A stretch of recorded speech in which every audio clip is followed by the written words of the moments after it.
China is home to landscapes so strange that many of them seem like worlds that exist only in imagination.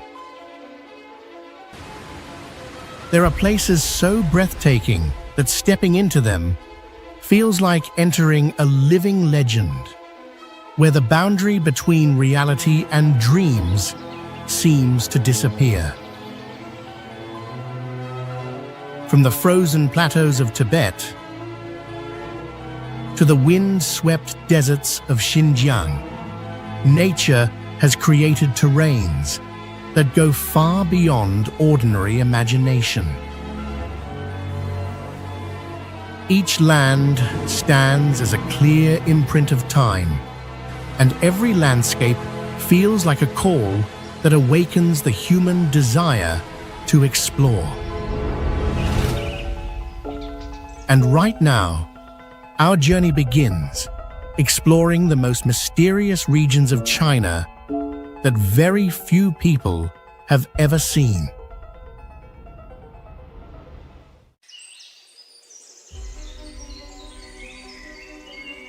Forget 7-Eleven or Circle K, because no ground-level store compares to the Xinyuzhai Cliff Store, the most inconvenient convenience store on Earth.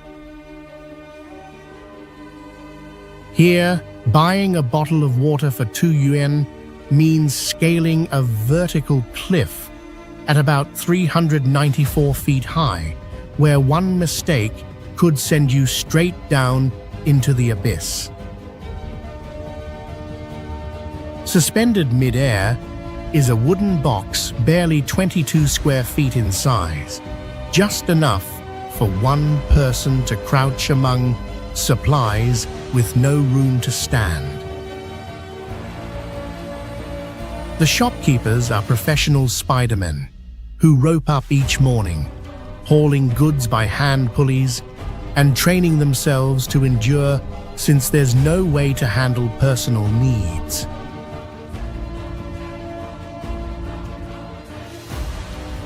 The shopping scene is surreal and nerve-wracking as customers cling to a metal bar with one hand, brace against the cliff with their feet, and reach out into open air with the other hand to scan a QR code.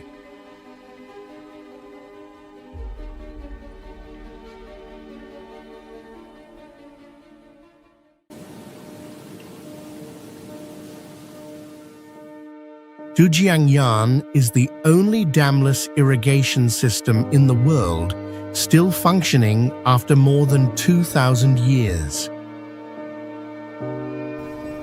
The Faixia spillway uses centrifugal force from river bends to automatically eject silt and gravel from the riverbed based on a simple physical principle, preventing sediment buildup for over 2 millennia. In 256 BC, engineer Li Bing broke through Yuli Mountain by heating rocks with fire, then dousing them with ice-cold water to fracture them using thermal expansion, taking 8 years to carve a 20-foot wide path. The flow system automatically splits water without any machinery, with 60% going to fields in dry season and only 40% during floods, while the rest discharges naturally. During the 2008 Sichuan earthquake, Dujiangyan remained intact thanks to its bamboo cage and rock structure, which absorbs seismic shocks better than reinforced concrete. This project permanently ended Sichuan's cycle of droughts and floods, transforming it into a fertile region that continues to feed hundreds of millions of people.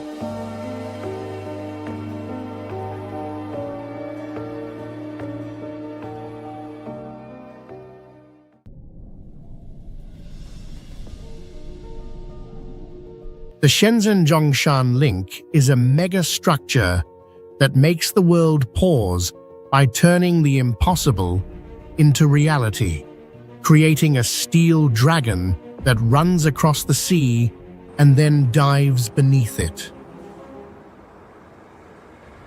While driving over the massive bridge, the roadway suddenly disappears at an artificial island and transitions into an underwater tunnel to clear the path for large ships above.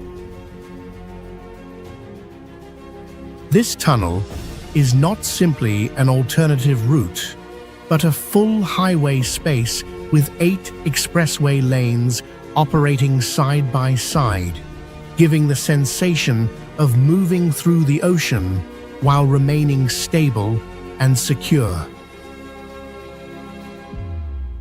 On the artificial island in the middle of the sea, there is not only technical infrastructure, but also service facilities, a museum, and a cafe where you can stop in the middle of open water. Thanks to this connection, travel time between Shenzhen and Zhongshan is reduced from 2 hours to just 30 minutes. The system also features an airport interchange located entirely below sea level, a rare design in modern transportation infrastructure.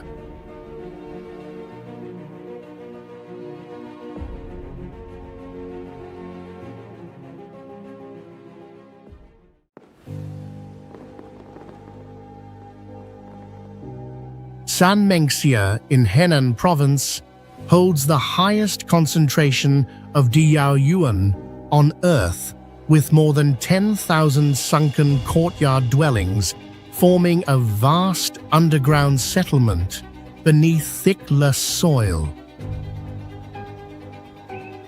From ground level, the landscape appears as flat farmland and scattered tree canopies, with no visible rooftops or village structures until one stands directly at the edge of a pit. Each dwelling is excavated approximately 20 to 23 feet deep, creating square or rectangular courtyards whose walls and living caves are carved directly into the yellow-brown clay. Access tunnels or gently sloped stairways curve downward to limit direct wind intrusion into the subterranean living spaces. A pear or apple tree typically grows at the center of each courtyard, rising above the rim to provide shade, fruit, and a natural surface marker, preventing accidental falls at night.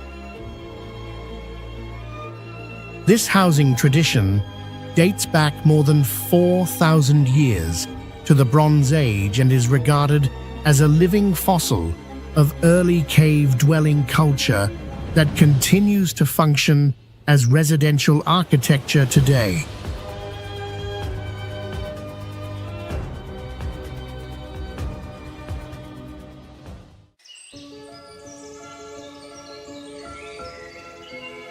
Can you believe it? There is a village known as the most beautiful in China, but it is built like military fortresses, clinging tightly to a mountain slope at a 45-degree angle. Danbajiaju is nestled in a canyon valley where more than 140 ancient Jiarong houses with red roofs and white walls stack upward from the valley floor to the mountain top, with a vertical difference of nearly 3,300 feet. In March, the entire village seems to glow amid blooming white pear blossoms, creating a surreal landscape that makes visitors feel like they have stepped into an unreal world. The most shocking feature is the cliffside toilets extending from the third floor, where waste drops straight to the first floor, which usually serves as a livestock pen or compost pit. This closed-loop system is both unsettling and unbelievable, but it reflects the extreme ecological philosophy of the Jiarong people for hundreds of years. Amid the misty mountains, you will see girls wearing heavy golden hats, quietly passing along stone paths, a living symbol of the Beauty Valley tradition in the wilderness.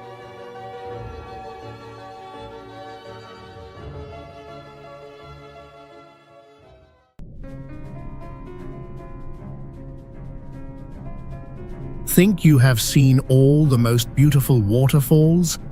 Think again when standing before the colossal water wall known as Chishui Waterfall. This giant cascade rises to a height equal to a 15-story building, surpassing even the legendary Huangguoshu, to become the largest waterfall in the Yangtze River Basin. What makes it truly one of a kind is not just its size, but the rare Dangxia red sandstone, where roaring white water crashes down to create a breathtaking contrast of colors. Not stopping at the visual, your hearing is overwhelmed by thunderous echoes that travel for miles like the charge of 10,000 galloping horses, while sunlight, piercing through the thick mist, often weaves dazzling rainbows and the mystical illusion of Buddha light.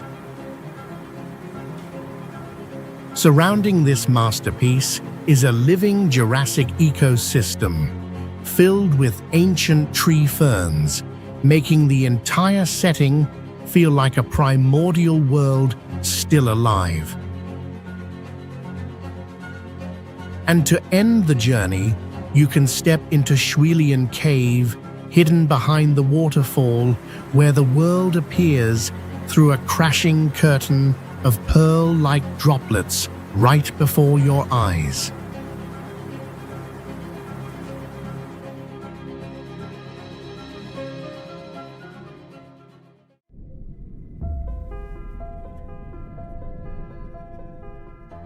Ganzi Solar Energy Park is the largest hybrid solar and hydropower generation complex in the world, operating as an integrated energy system on the Tibetan Plateau.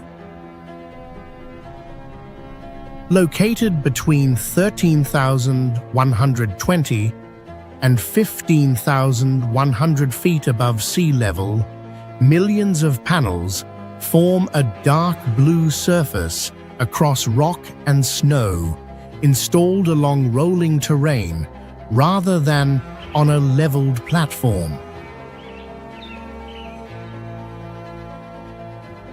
When solar radiation drops due to sunset or cloud cover, the nearby Liangekou hydropower station releases water to compensate, stabilizing overall output in real time.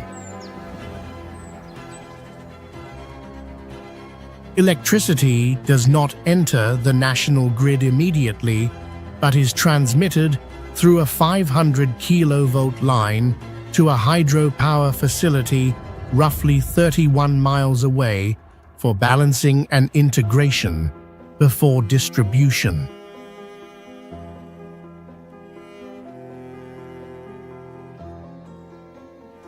This coordinated mechanism functions as a large-scale natural battery, with water and sunlight alternating as primary sources depending on conditions.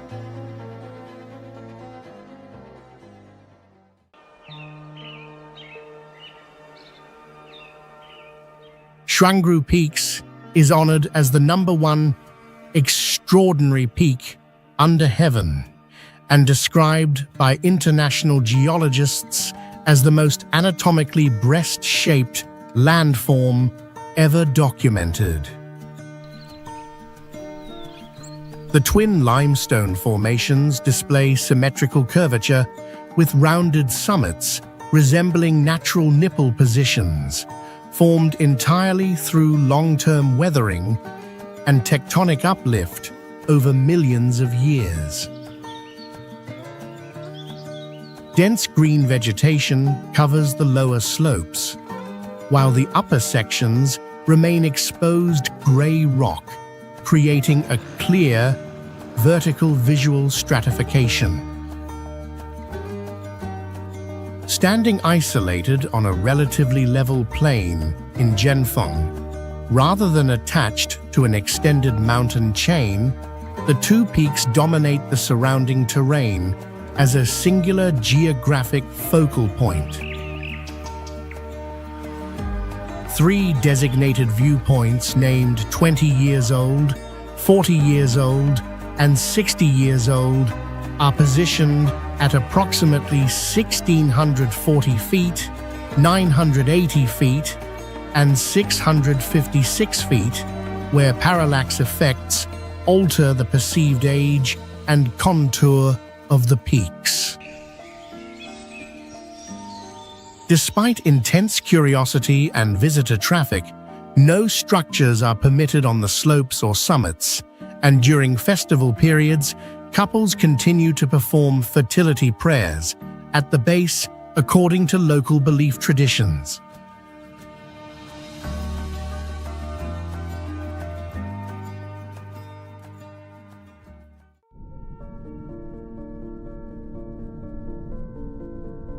Beneath the golden glow of Mount Gongga lies a chaotic world, where snow and ice do not sit still, but crash violently into the forest, as if the mountain itself were unleashing its fury. Welcome to Hailuogou, home to an icefall over 3,280 feet tall, 10 times higher than Huangguoshu Waterfall, suspended like a frozen Milky Way crashing toward the earth. The madness does not end there. Right next to the freezing glacier tongue, natural hot springs erupted up to 194 degrees Fahrenheit, sending thick steam rising amid white snow in a scene that looks like a hellish paradise deep in the forest. This is the only warm glacier in China, where eternal snow snakes through subtropical jungle and creeps beside boiling ravines. And most disturbing of all is the presence of blood-red rocks scattered across the valley, covered by a species of microorganism that can only survive in the pristine air here.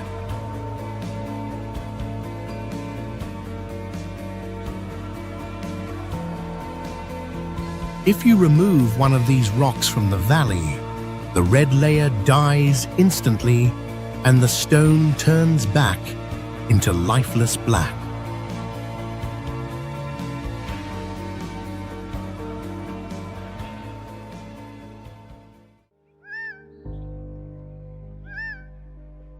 Larungga Buddhist Academy is the largest Buddhist academy in the world, once accommodating more than 40,000 monks, nuns, and lay practitioners living and studying together in a narrow valley at nearly 13,100 feet above sea level.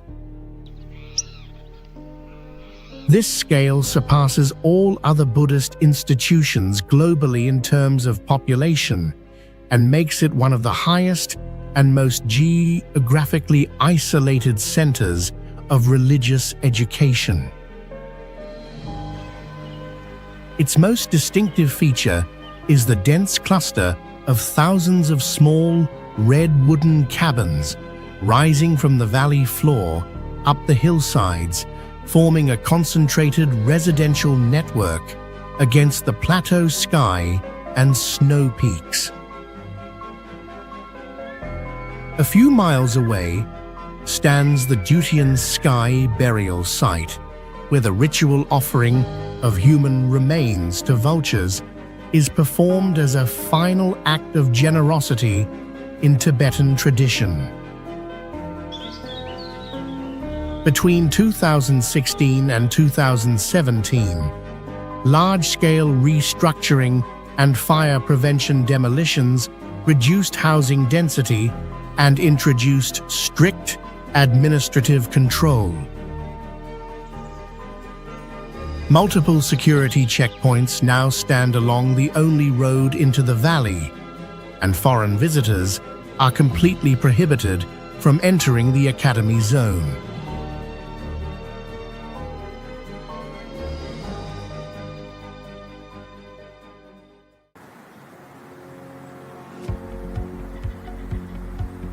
Loji Mountain Hot Springs is recognized as the largest natural hot spring waterfall in the world, with water consistently maintained at about 104 degrees Fahrenheit year-round. Unlike typical cold waterfalls, a massive flow of heated water plunges from a cliff, generating dense steam columns in the mountain air. Behind the water curtain lie natural caves where trapped heat creates conditions similar to a naturally formed steam bath driven by geothermal activity.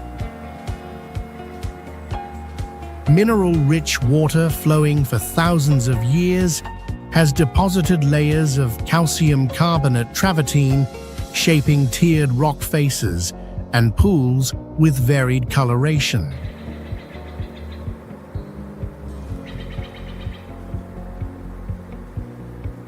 A sequence of hot pools cascades down the slope, allowing visitors to soak while observing water spill continuously across stone terraces.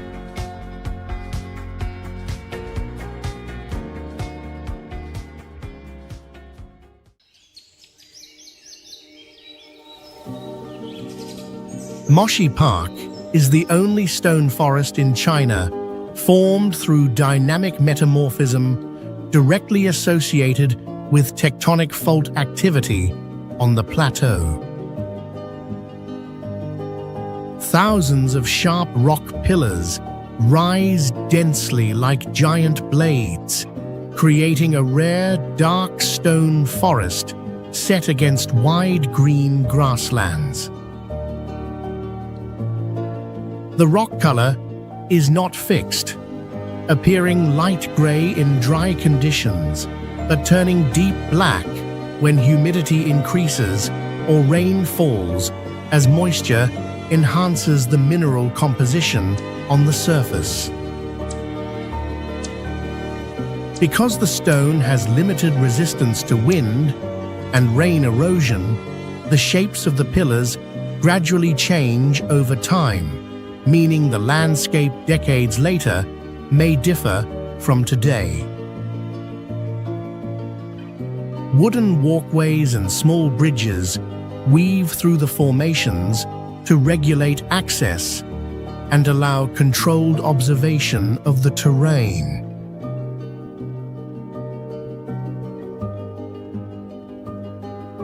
Due to its extraterrestrial appearance, the site offers astronaut-themed photography experiences as a distinctive attraction within the Black Stone Forest.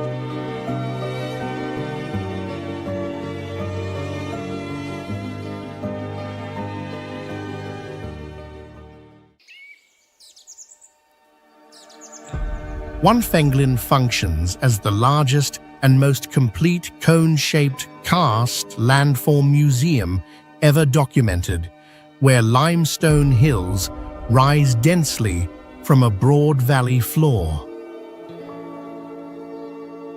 More than 20,000 individual peaks spread across roughly 770 square miles, covering the majority of the natural terrain within Xingyi City. The region is divided into two contrasting sectors: Dongfenglin, with steep, rugged formations and minimal human presence, and Shifenglin, where stone hills merge with rice fields, Huye villages, and winding rivers.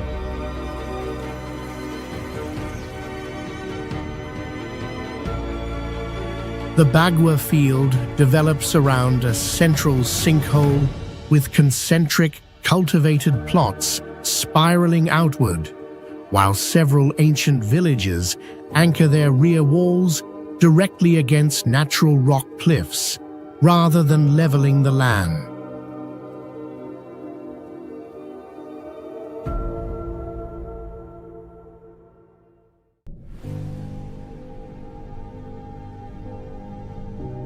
There is a strange place in Sichuan where blood-red sandstone nourishes an emerald-green bamboo sea covering over 170,000 acres, creating a surreal visual and sensory effect. When wind blows through the valley, the sound of billions of bamboo leaves resonates like ocean waves, fooling the ears of anyone standing in the mountains. This was the filming location for the treetop sword fight scene in Crouching Tiger, Hidden Dragon that redefined the beauty of Eastern martial arts cinema. Local people ferment wine inside the living nodes of growing bamboo, allowing the liquor to absorb the plant's essence over months. During the rainy season, bamboo shoots in Shunan Bamboo Sea can grow over 3 feet in a single day, and you can hear the popping sounds as they expand.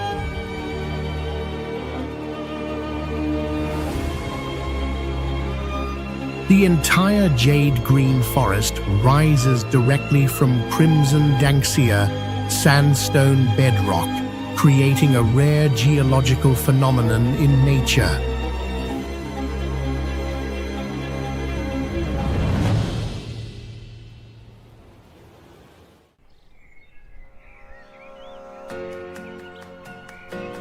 Atule'er is a village perched atop a cliff where 5G signal has arrived, but the path home remains a vertical climb of 2,500 steel steps, only fit for real-life climbers.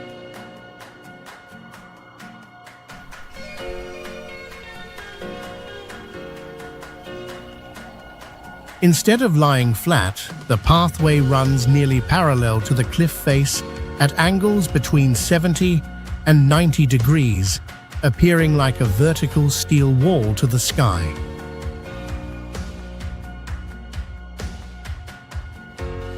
Before the steel ladder bridge of 6,000 bars was completed, villagers risked their lives on decaying wooden ladders and needed over 3 hours to descend.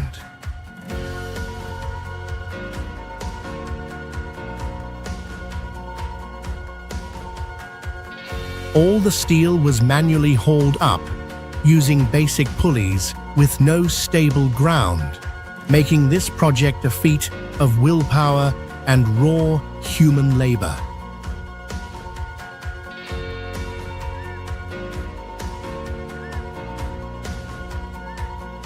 With no landings and only narrow railings, this is considered one of the most dangerous footpaths in the world, where one look down reveals the abyss beneath your soles.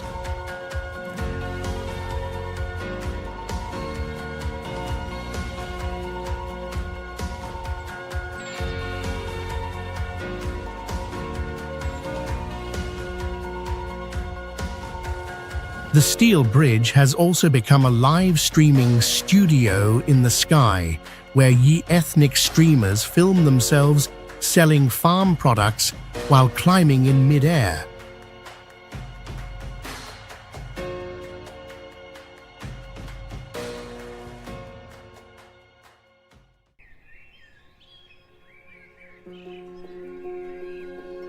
Jiuzhaigou is known as a paradise on Earth, with a system of 108 mountain lakes, and holds the world record for the rarest diversity of natural watercolors.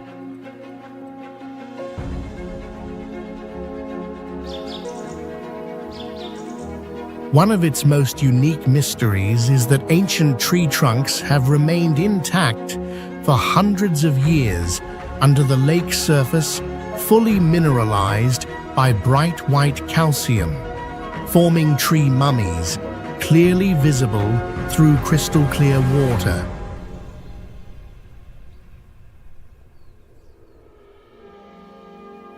At the famous Five-Flower Lake, the water can simultaneously display 5 vivid colors, including blue, green, yellow, turquoise, and orange, due to the combined effect of algae limestone and forest light reflection.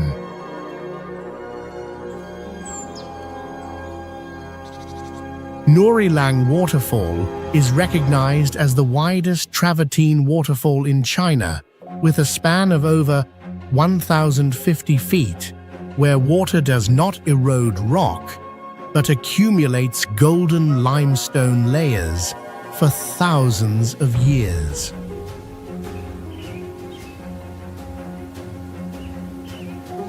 After the devastating 2017 earthquake that severely damaged many lakes, nature here miraculously recovered and even created entirely new water channels. Thanks to its surreal beauty, this location was chosen as a filming site for many famous martial arts movies, including Journey to the West and Hero by director Zhang Yimou.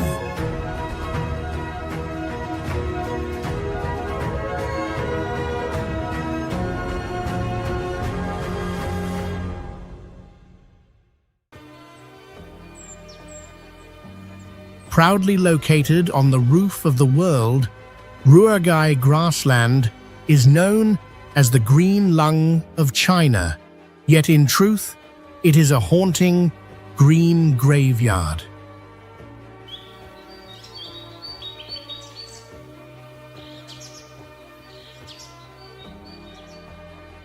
Beneath the soft grassy surface at over 11,000 feet lies a deep peat bog, a deadly trap that swallowed more than 10,000 Red Army soldiers during the Long March.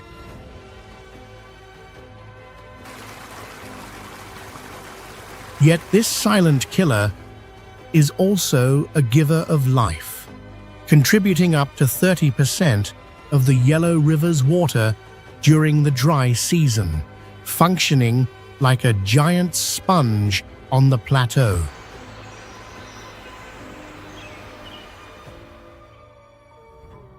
At the river's first major bend, the sunset reflects to create a dazzling mirage of 9 suns, where the sacred black-necked crane, the only crane species on Earth to breed at such altitude, takes flight.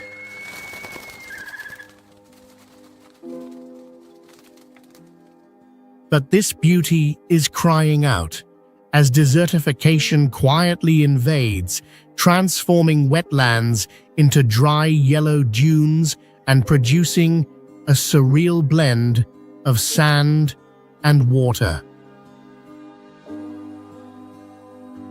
It becomes a silent indictment of global climate change etched into the land itself.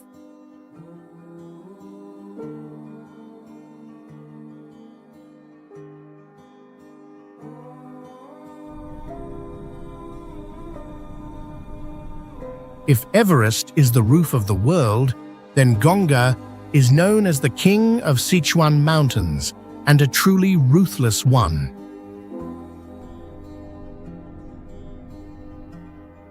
At one point, its fatality rate exceeded 60%, making even seasoned climbers think twice before approaching.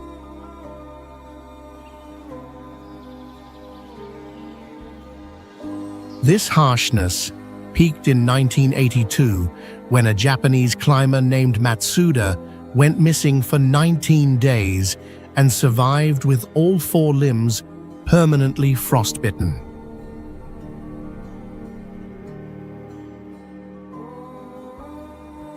In 1930, Gonga was mistakenly measured at over 29,500 feet, making the world believe it was taller than Everest.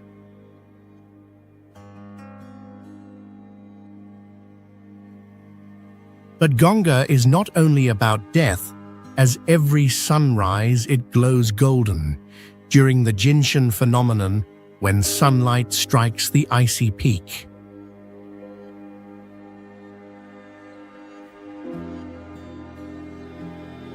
For Tibetans, this moment is revered as the ultimate symbol of spiritual blessing and fortune.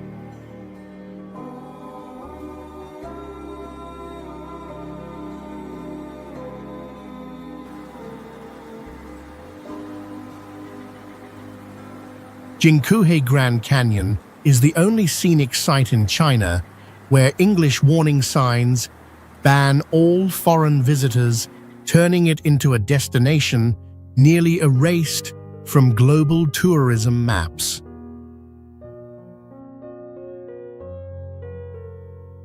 With a maximum depth reaching about 8,500 feet, this canyon is deeper than the Grand Canyon and compresses a steep geological corridor between towering cliffs.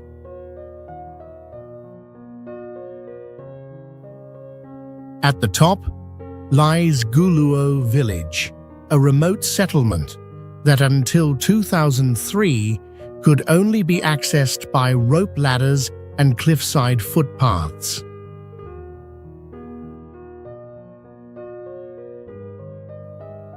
Below it stands Guankun Station, built almost entirely inside a mountain tunnel due to the absence of flat land within the canyon.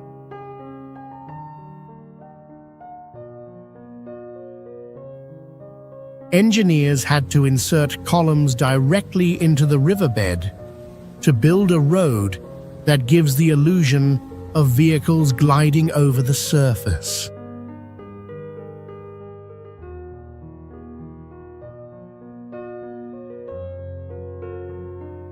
The entire site remains a hidden marvel that only locals are allowed to witness.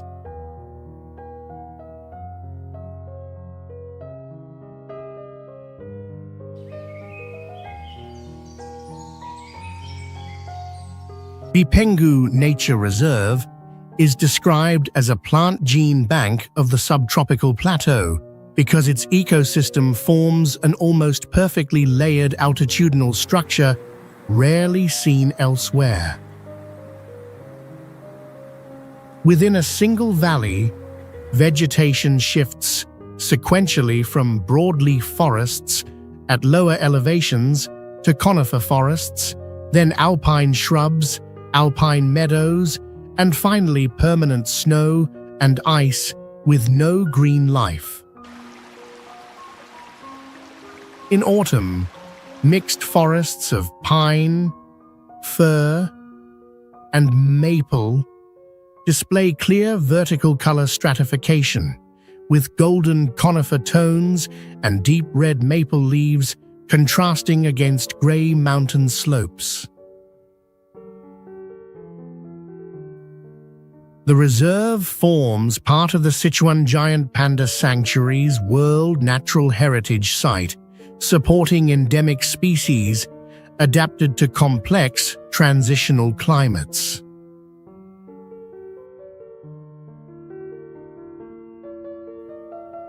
The vertical ecological compression means that moving through Bipanjiang in a single day resembles crossing multiple climatic zones within a short distance.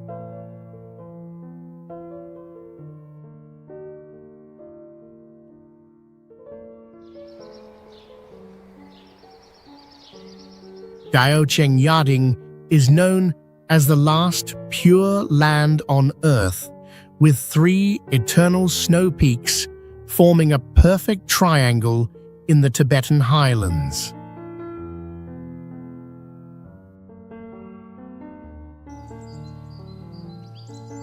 To reach this place, you must land at Daocheng Yading Airport, which holds the record as the highest civilian airport in the world at 14,411 feet.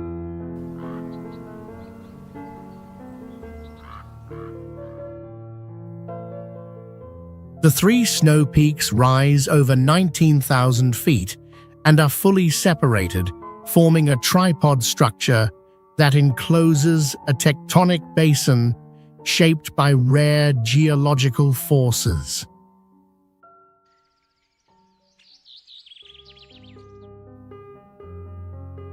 Tibetans believe that walking the 35-kilometer circuit around the sacred mountains at altitudes from 13,000 to 16,000 feet will purify sins and accumulate merit for the next life.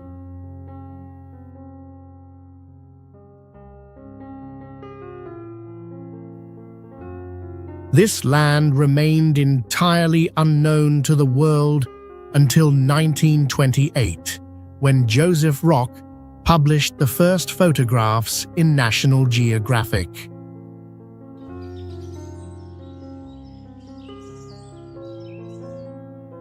Five-Color Lake, at an elevation of 15,092 feet, can change colors under sunlight, creating a rare optical illusion in the Greystone Basin.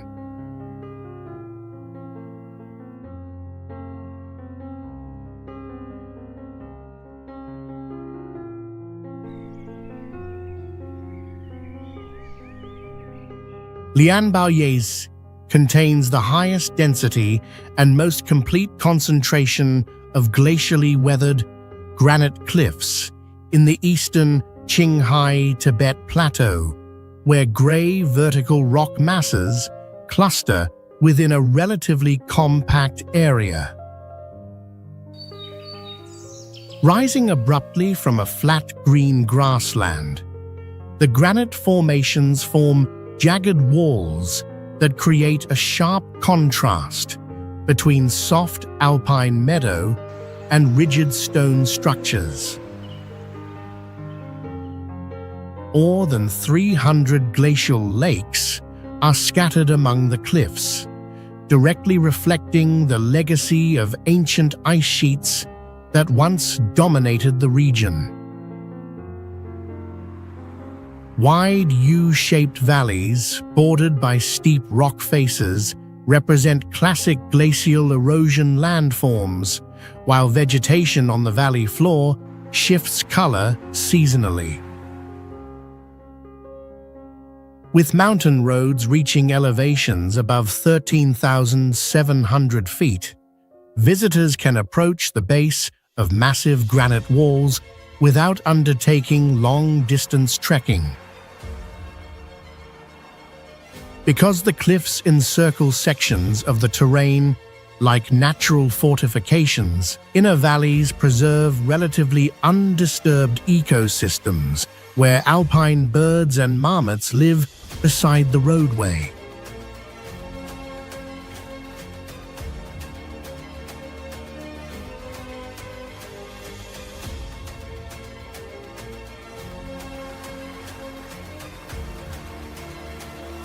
Hailuogou National Nature Reserve is a rare integrated ecosystem that simultaneously contains snow peaks, glaciers, old-growth forest, grassland, turquoise lakes, and geothermal hot springs within a single geographic basin. Kuopu Lake shifts from deep green to sapphire blue, depending on sunlight angle and depth, with water clarity allowing fish to be seen several feet below the surface. The endemic gymnocypress fish displays a distinct acoustic response. When the call tso-tso echoes across the shore, thousands move rapidly from deeper water toward the edge, forming an uncommon aggregation behavior for wild fish populations. Along geothermal streams, hundreds of steam columns rise year-round, and in winter, the interaction between hot vapor and surface ice produces dense condensation fields covering surrounding rock. Influenced by Tibetan Buddhist tradition and a lakeside monastery, the reserve strictly prohibits hunting, supporting high wildlife density and periodic multi-species gatherings when ceremonial horns are sounded. Although comparable in landscape complexity to other well-known plateau sites, its remote location along the G318 corridor and historically difficult access have limited mass tourism and preserved ecological integrity.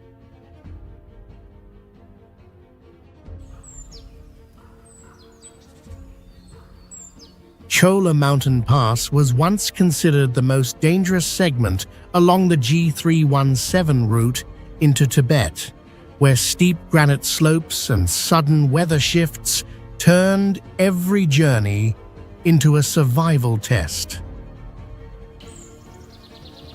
Before 2017, truck drivers nicknamed it the Gate of the Underworld because crossing the pass could take nearly 2 hours through dense fog and sudden snowstorms.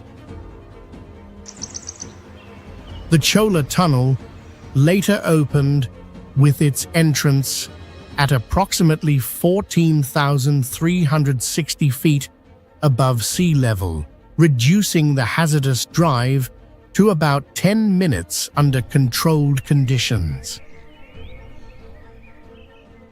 Above the tunnel rises a massive granite formation with serrated peaks, while the former mountain road remains a narrow dirt strip clinging to unguarded cliffs and is now largely restricted. In winter, heavy snowfall can isolate Daesh for weeks, yet near the tunnel entrance or along the old road, visitors can touch permanent ice and snow directly beside the highway without professional climbing.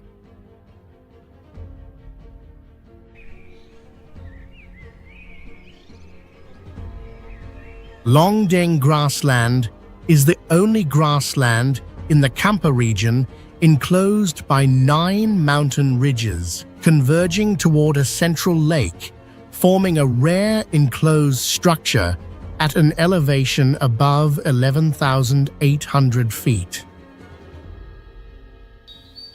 Across its flat surface lie hundreds of small natural mounds distributed in relatively even patterns, creating gentle undulations within the short and dense grass cover. During summer from June to August, wildflowers bloom in clearly separated patches of red, yellow, and purple, producing distinct color bands across the emerald meadow. In Tibetan epic tradition, this site is recorded as the primary cavalry assembly ground of King Giza, where the wide-open terrain allowed mounted formations and military training exercises.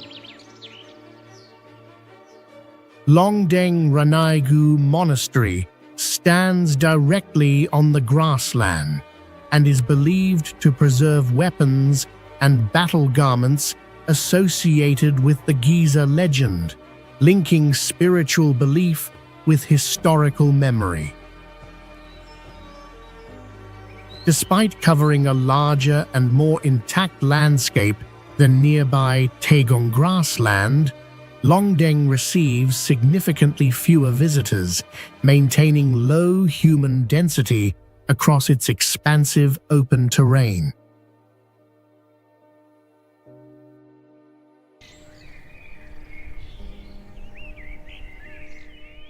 Libo Grand Cliff is considered one of the largest monolithic basalt cliffs in southwestern China, defined by an almost perfectly vertical surface with virtually no vegetation attached. The geological structure appears sharply cut along a vertical plane, exposing dark gray rock that extends for hundreds of feet from summit to base.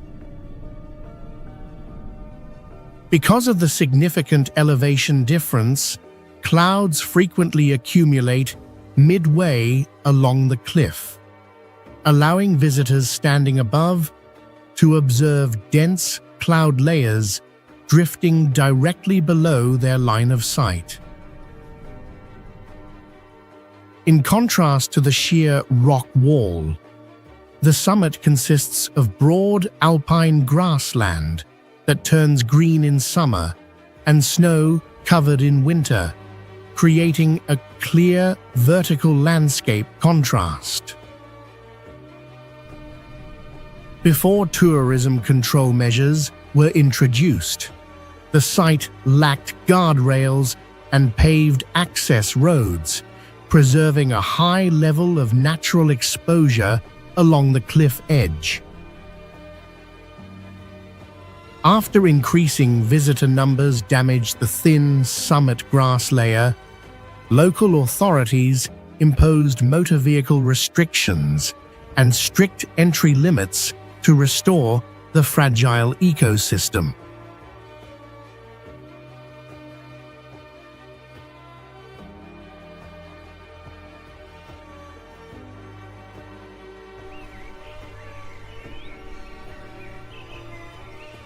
Taegong grassland is regarded as one of the best preserved alpine grassland ecosystems in China, characterized by dense natural grasses and wildflowers during summer across each square yard. Streams formed by glacier meltwater from surrounding high mountains wind across the plains, supplying consistent water to thousands of free-roaming yaks and horses. Across the open landscape, stretching for dozens of square miles, large many stone piles engraved with scriptures are stacked into long walls, reflecting generations of accumulated religious practice.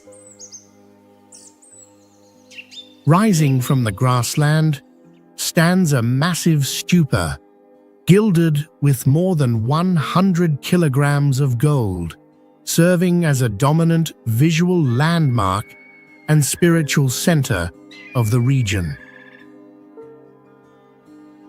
In autumn, the entire prairie turns uniformly golden, creating a strong contrast with the red robes of monks scattered around the monastery complex.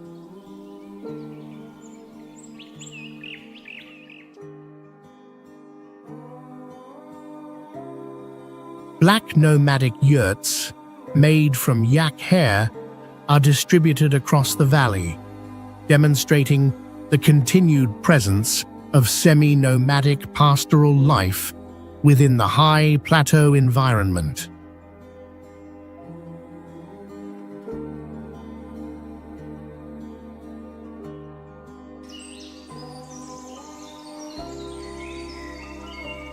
Janman Pass, known as the first and greatest pass under heaven, stands where blade-like cliffs seal the entrance to Shu, and once forced even the most powerful armies in history to halt. This narrow terrain gave rise to the military saying, "One man guards the pass, 10,000 cannot break through," because the path allows enemies to advance only one at a time.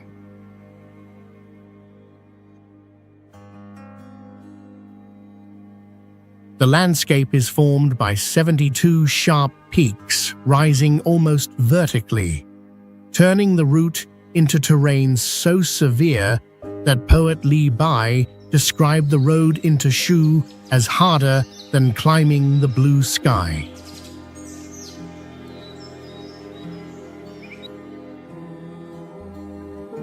A cantilevered glass observation deck extends outward from the cliff face, allowing visitors to look straight down hundreds of feet into the canyon below.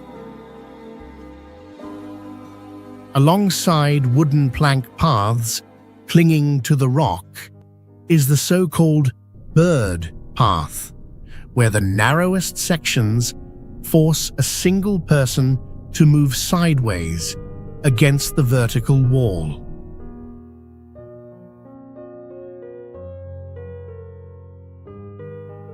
Throughout the Three Kingdoms period and later dynasties, the pass was never taken by direct assault and was crossed only when enemies chose treacherous mountain detours or when defending generals surrendered.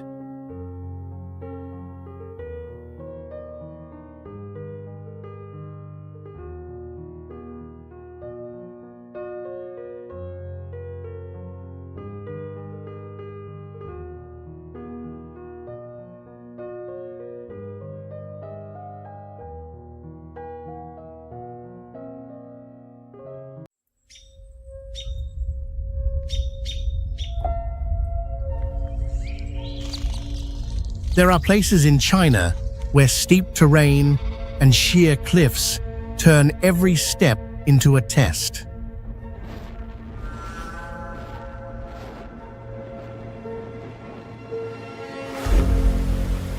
Across remote mountain ranges and deep gorges, paths are built between gravity and open air, where nature controls every movement.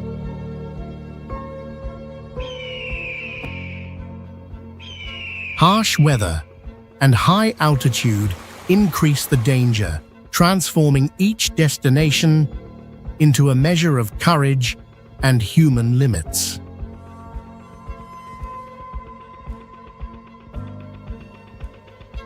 Join us as we explore unseen China and step into some of the most dangerous landscapes that exist in the real world.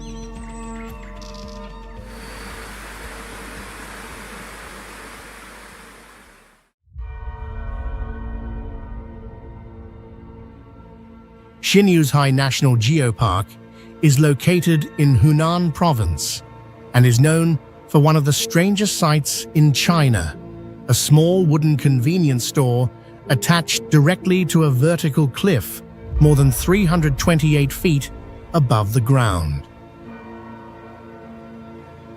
This store sells only water and light snacks for climbers and is often called the most inconvenient convenience store in the world because both sellers and customers must access it using safety harnesses and iron ladders fixed to the rock face.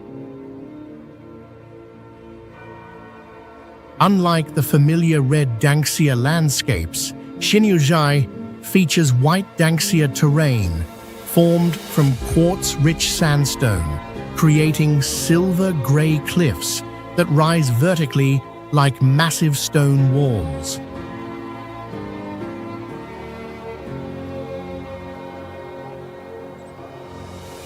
Another major highlight is Haohan Bridge, the first glass-bottom suspension bridge in China, which was converted from a wooden bridge into reinforced glass in the year 2014.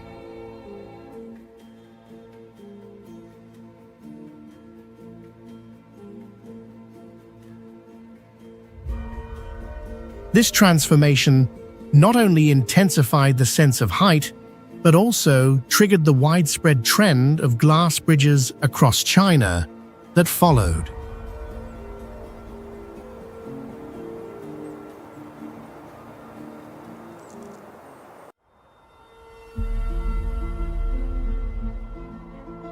Karakorum Highway, on its Chinese section, also known as the China-Pakistan Friendship Highway or the Road to the Sky, is one of the highest and most extreme highways in the world.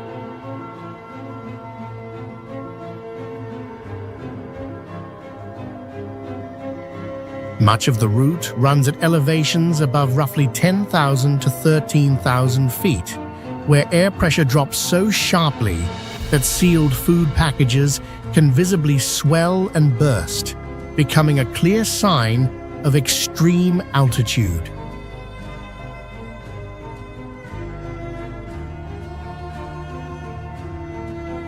Along the road at Baisha Lake, white sand dunes spill over black rocky slopes, forming a surreal landscape created as strong winds lift sand from dried riverbeds and drive it uphill over long periods of time.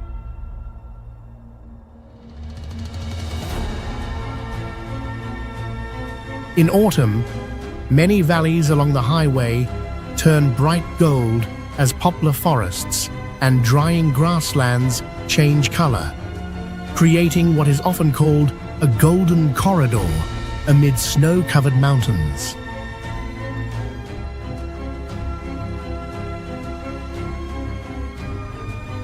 At the Chinese end stands Kunlun Pass, the highest paved border crossing in the world at about 15,400 feet, where oxygen levels drop to nearly half of those at sea level and vehicles must switch driving sides directly at the border line.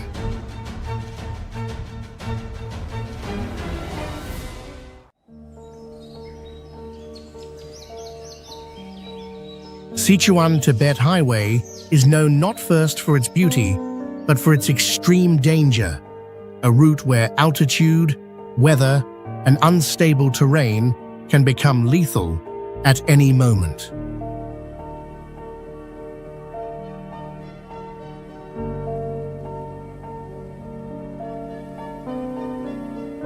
Sudden elevation changes from about 1,600 feet to over 13,000 to 16,000 feet trigger altitude sickness, brain edema, and pulmonary edema, the deadliest silent threats along the highway.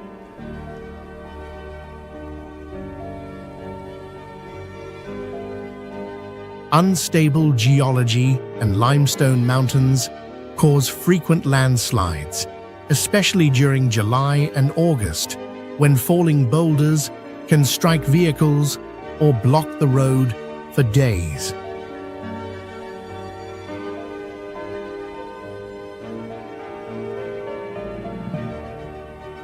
The most iconic section is the New River 72 Turns, where the road coils relentlessly to descend from mountain peaks to the river far below.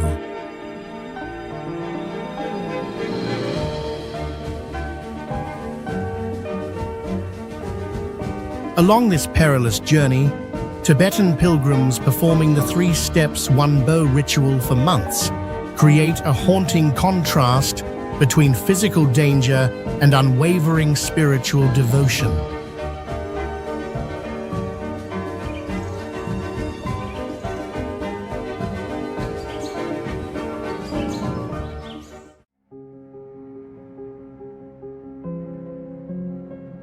Nagoro stands as one of the most painful and haunting symbols of Japan's demographic crisis, where entire villages slowly vanish as people disappear.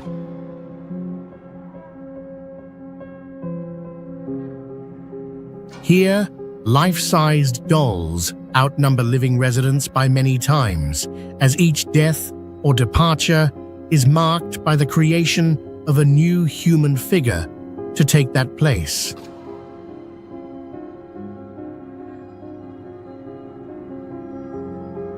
These dolls are not decorative props, but are positioned in everyday scenes, waiting at bus stops, working in fields, or sitting silently inside abandoned classrooms.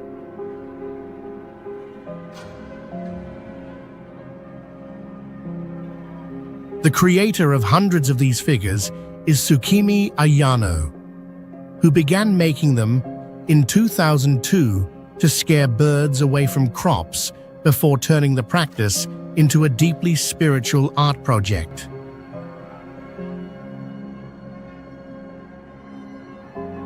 Every doll in Nagoro has its own profile, recording the name, personality, and life story of the person it represents.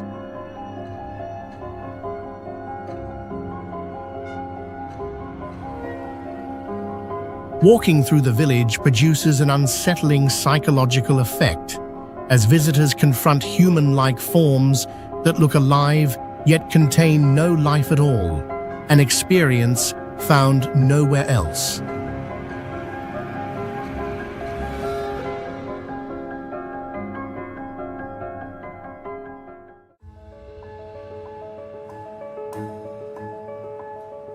Chongqing Shiju Dao Beiliang Sky Road is known as the Spine of the Blade, one of the most dangerous, exposed, and mentally exhausting roads in the world.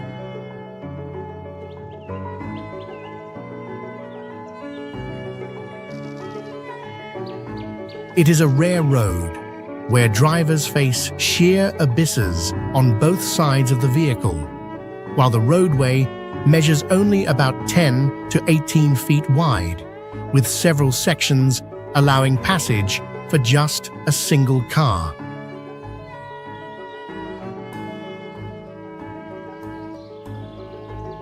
Even more terrifying, this road offers virtually no margin for error, as the edges drop directly into vertical chasms over 1,900 feet deep, with no rock wall to lean against.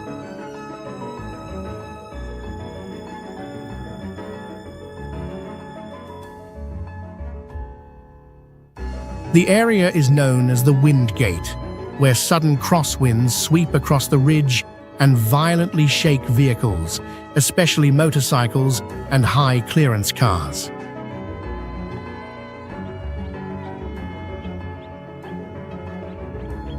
When Chongqing's notorious fog rolls in and erases the boundary between the narrow road and empty sky, the drive becomes a blind journey along the edge between survival and disaster.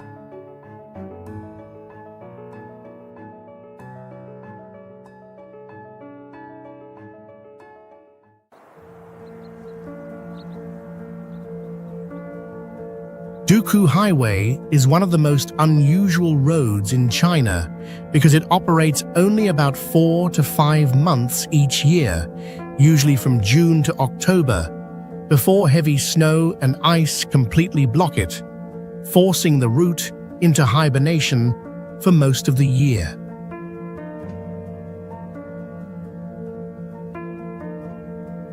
At Chawerma Pass, right beside the highway, lies a martyrs' cemetery where 168 soldiers are buried, having lost their lives during 10 years of construction through the Tian Shan Range, turning the road into a corridor of collective memory.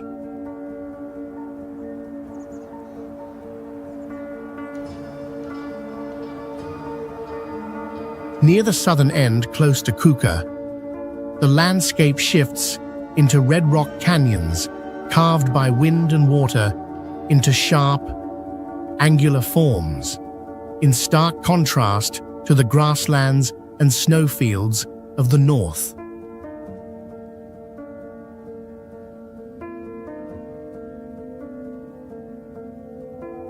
Because the elevation changes dramatically from a few hundred feet to over 10,000 feet, traveling this route exposes drivers to rapid climate transitions, from warm lowlands to freezing mountain passes.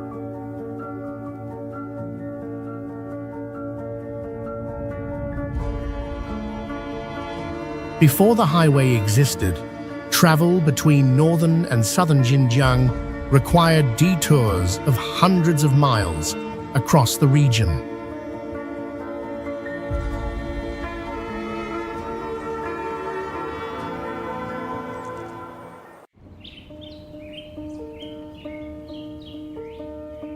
Seal Rock in the Danxia mountain range is regarded as the most dangerous stairway of death in China, where the line between ascent and fatal accident is extremely thin.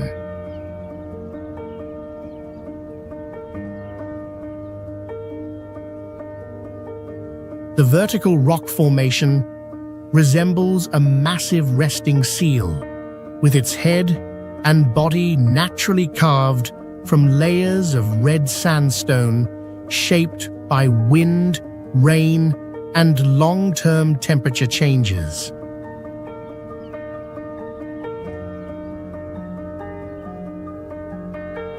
The climbing route features near vertical sections reaching slopes of 90 degrees, with stone steps only about 4 to 6 inches wide, forcing climbers to rely on both hands and feet while gripping iron chains or narrow rock crevices.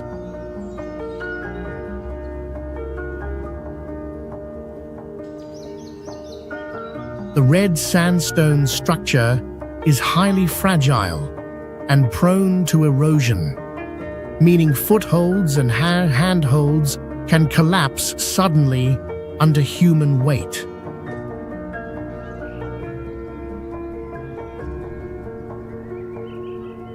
Winds along the narrow cliff faces strike in abrupt, powerful gusts rather than steady flows, strong enough to push an adult climber off balance where no secure grip exists.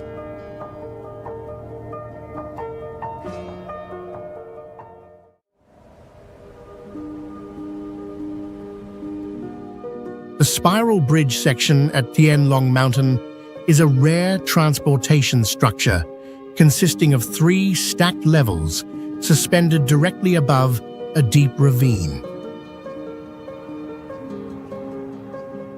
To connect 2 mountain slopes with a large vertical difference within an extremely confined space, engineers were forced to adopt a spiral bridge design, allowing vehicles to gain elevation as quickly as possible without cutting straight through the mountain.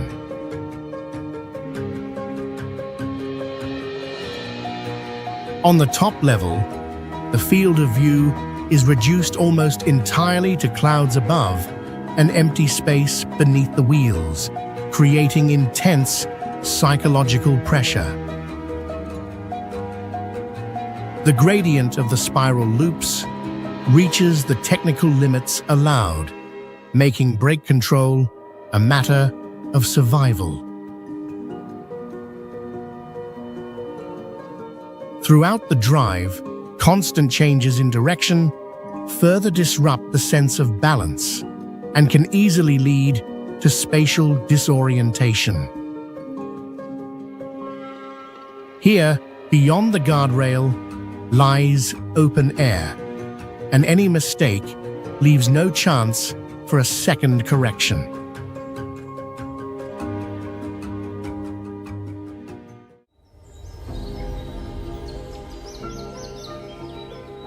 Huashan Plank Walk is a direct gamble with death, where the boundary between life and the abyss is no wider than a decaying wooden plank and a single safety hook.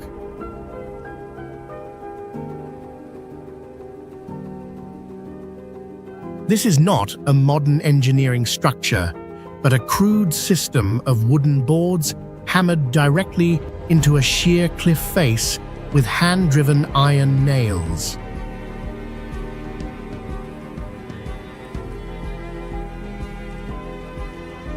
Many planks are decades old, worn down by extreme weather, making each step creak and vibrate under body weight, creating the constant fear that the structure could fail at any moment.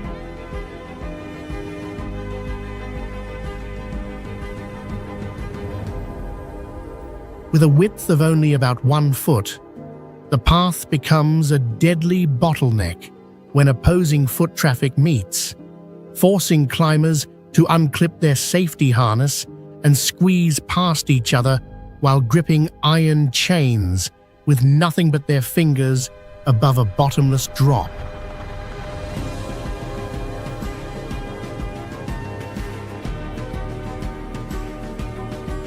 In winter, a thin layer of ice turns the boards dangerously slick, while freezing winds numb the hands and make holding the chains dramatically more difficult.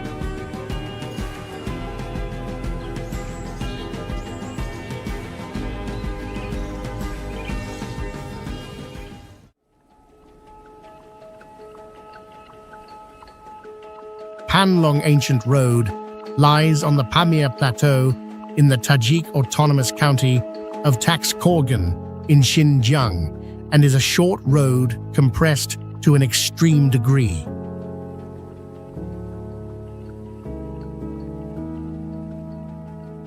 Measuring only about 22 miles in length, the route is twisted by more than 600 stacked hairpin turns, with some bends reaching nearly 270 degrees, forcing drivers to turn the steering wheel continuously without rest.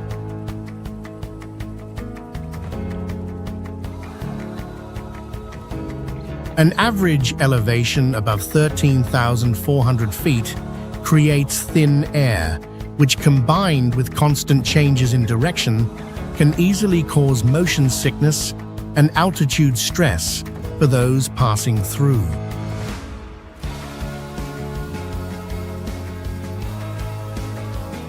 One side of the road is a sheer cliff, while the other drops into a deep ravine with almost no guardrails, making any mistake potentially dangerous.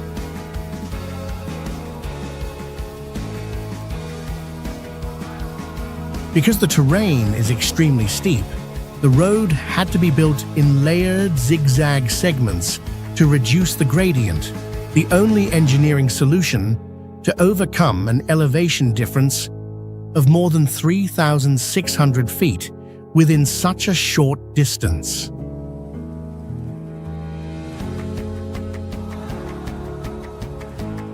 Initially, Tienl Long Ancient Road was not intended for tourism, but was constructed to allow shepherds and local farmers to transport livestock across the Kunlun Range, before becoming one of the most spectacular and challenging roads in China.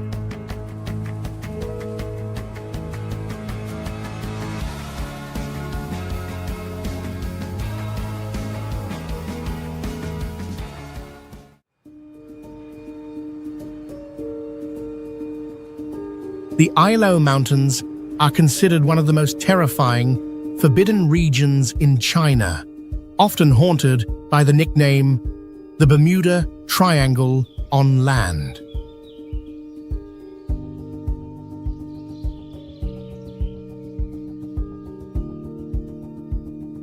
Entering this area means stepping into a dark and suffocating world, where centuries-old trees wrapped in thick moss stand like colossal mummies guarding the ancient forest.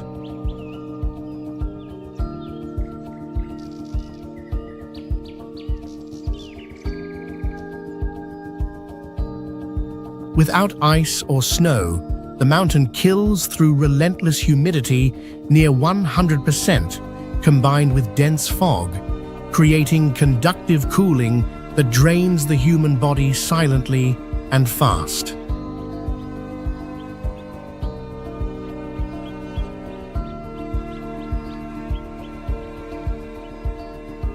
The danger became chillingly real in 2021, when 4 professional geological investigators died mysteriously, proving this was never a place for casual exploration.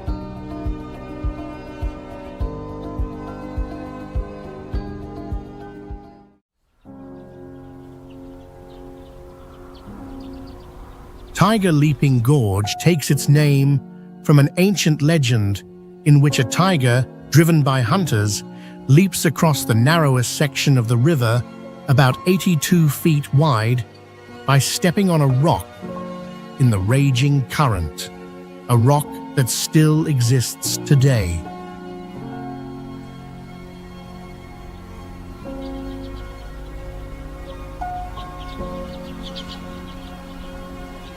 The gorge is tightly locked between Jade Dragon Snow Mountain, rising about 18,358 feet, and Harbor Snow Mountain, reaching roughly 17,701 feet, forming two sheer stone walls that leave only a thin strip of sky above.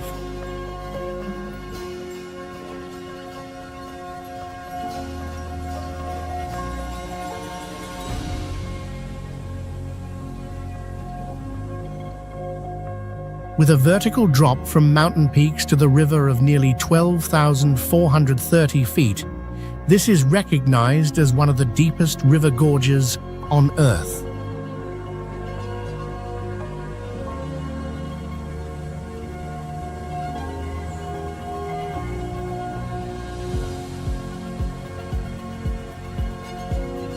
At the canyon floor, the river surges continuously through the narrow corridor, striking the rock walls and generating extreme hydraulic force within the compressed terrain.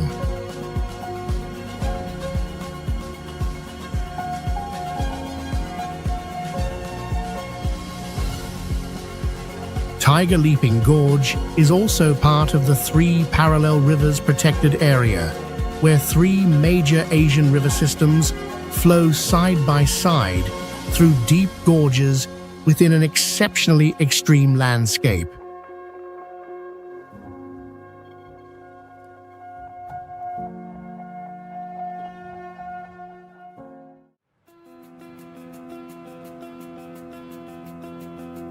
Juki lies along one of the most dangerous and unforgiving trekking routes in China, where more than 50 people have died or gone missing over the past 2 decades across the Tienl Long Mountains.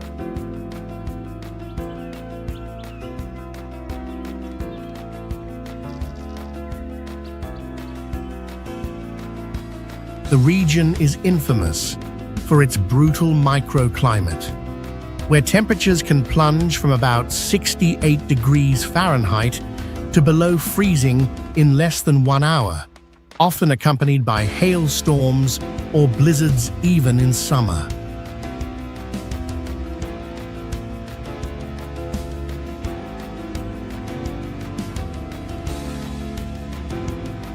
In 2012, a shocking incident occurred when a group of 10 climbers became trapped on Bipanjiang Peak, and an unexpected snowstorm caused 2 deaths from acute hypothermia before rescue teams could reach the site.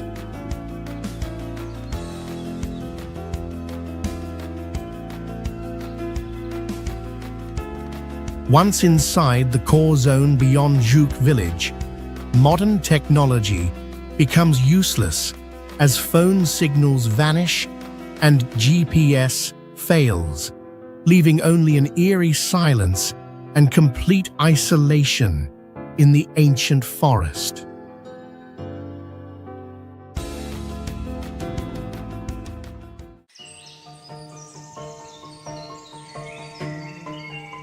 Royal Gorge Bridge held the title of the world's highest suspension bridge for 72 years and is known as much for danger as for height.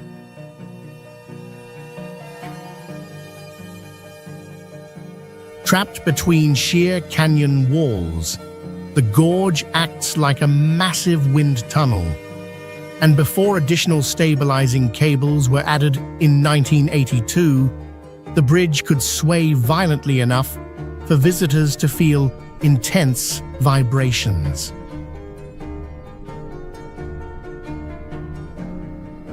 Right at the canyon edge stands the Royal Rush Sky Coaster, launching riders into open air hundreds of feet above the ground in one of the planet's most heart-stopping experiences.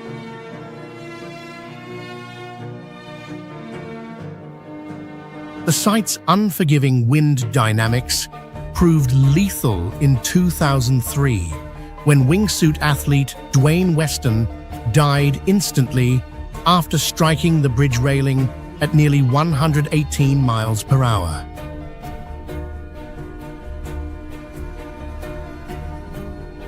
Unlike modern bridges, the deck is built from 1,292 wooden planks, producing unsettling rattling sounds under every step or passing vehicle.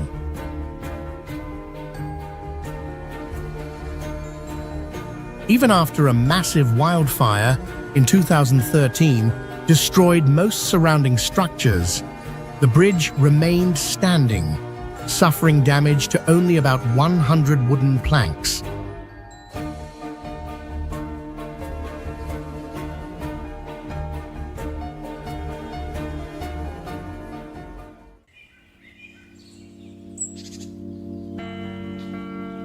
Queswachaka Bridge is the last remaining Inca-style suspension bridge still in use, and also one of the most dangerous bridges still standing today.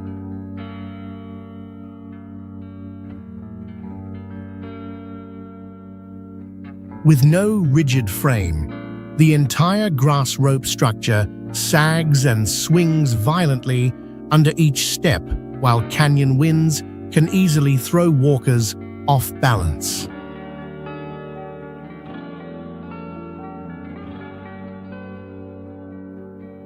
The bridge deck is not sealed, exposing gaps that look straight down into the abyss, with only brittle grass handrails instead of any modern safety net.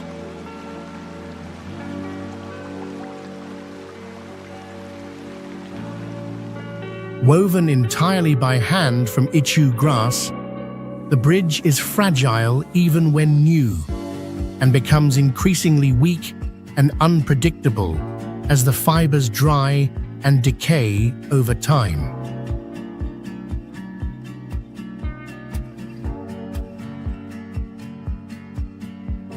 Crossing it in the final months before replacement requires extreme focus and steady nerves, as sudden failure is a real risk.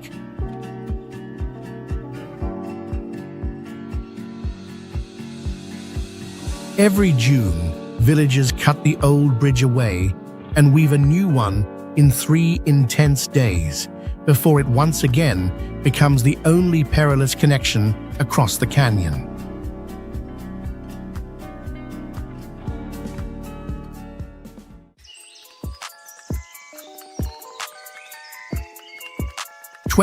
Zigzag Road is often described as a road of no return, featuring 24 consecutive 180-degree hairpin turns where a single moment of distraction can send a vehicle straight into a deep, unforgiving abyss.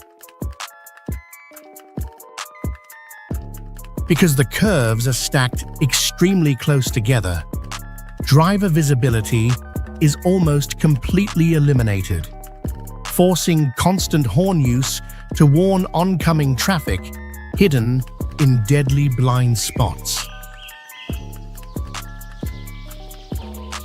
Along a stretch of only about 2.5 miles, the road climbs roughly 850 feet, creating steep gradients that can easily overheat brakes during continuous descents. During rain or heavy fog, the surface becomes slick and visibility drops to just a few feet, turning every bend into a high-stakes gamble for survival. Many sections lack modern guardrails, relying only on low stone edges or open drops, making even minor driving errors irreversible. Although no longer a main traffic route, the road remains a dangerous proving ground for professional drivers and an extreme reminder of human limits against hostile terrain.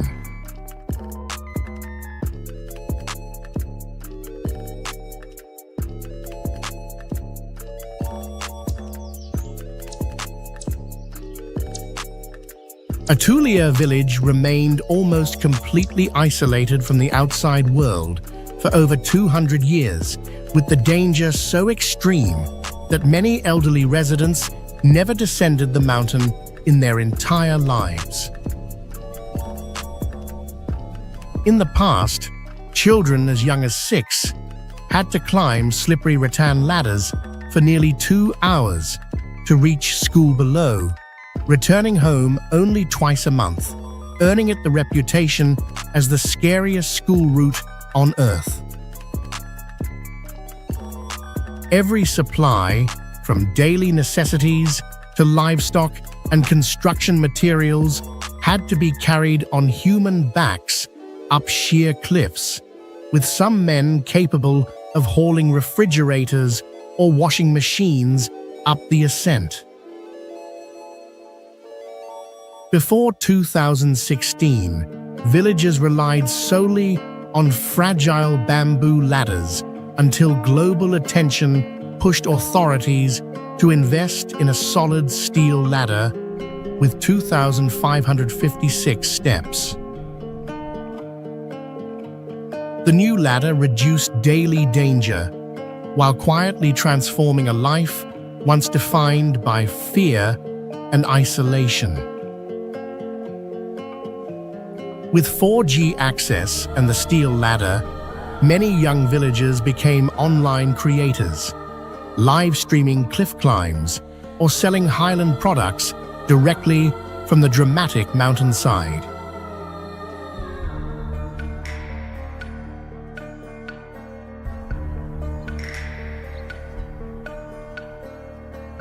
Via Ferrata of Tianmen Mountain is anchored directly onto a sheer cliff face, where beneath your feet lies a vertical drop into the valley with no sloping ground to soften the view, triggering intense vertigo almost instantly.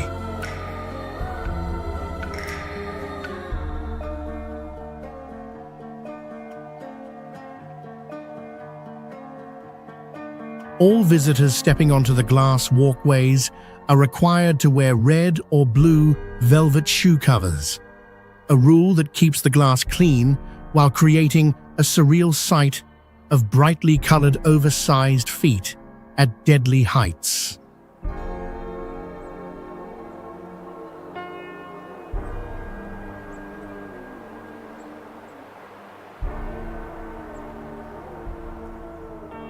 Every day, some visitors become completely frozen mid-route, unable to move forward or turn back, forcing friends or staff to drag or carry them away while they lose bodily control.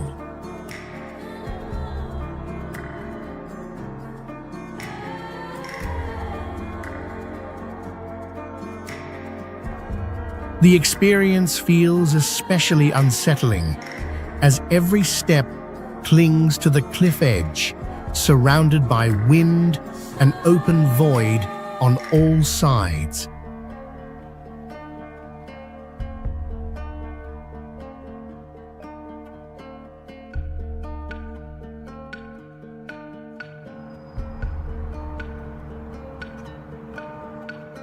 Huangjuan Interchange is located in Nan'an district of Chongqing and is regarded as the most complex traffic interchange in the world.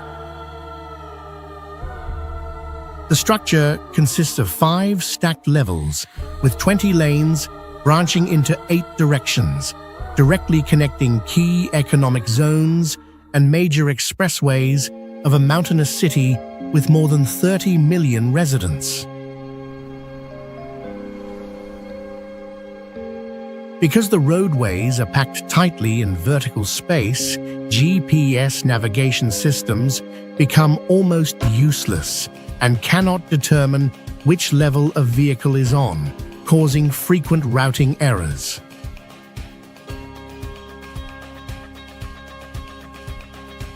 Authorities were forced to install road signs at a density many times higher than normal to prevent drivers from making wrong turns and being diverted into unintended routes.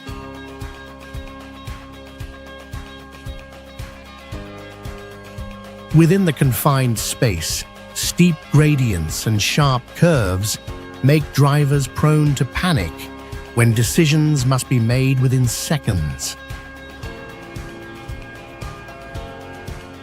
Missing a single exit can require driving an additional 5 to 6 miles before being able to turn back.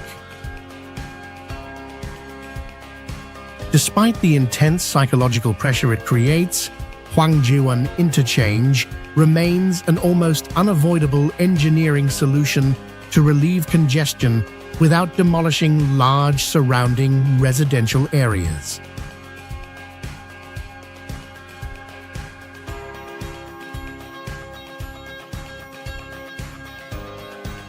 Fengmen Village is regarded as one of the most infamous adventure and spiritual destinations in China, hidden deep within a remote mountain valley near Shenyang and cut off from modern life.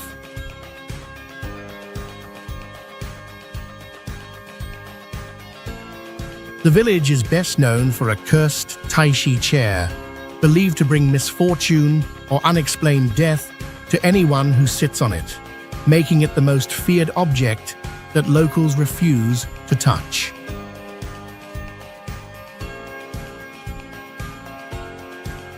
Unlike traditional Han customs, former residents buried the dead beneath or beside their homes, believing the living and the dead must coexist to restrain wandering spirits.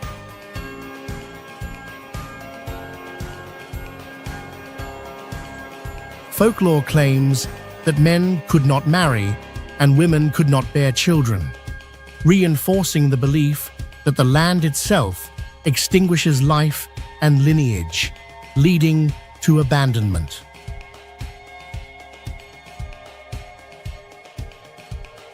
Before 2008, Fengmen was largely unknown until exploration groups shared disturbing accounts of mysterious scratches and whispering voices calling names at night.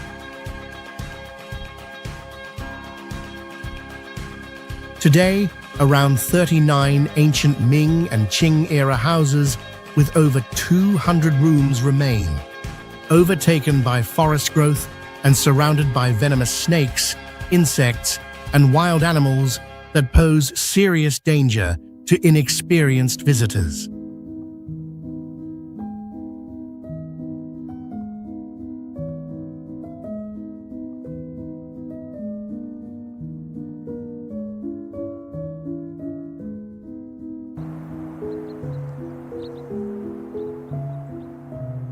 Tianmen Mountain Road is famous for having exactly 99 sharp turns packed into a length of only about 6.8 miles, creating an intense and breathtaking mountain road from the very start.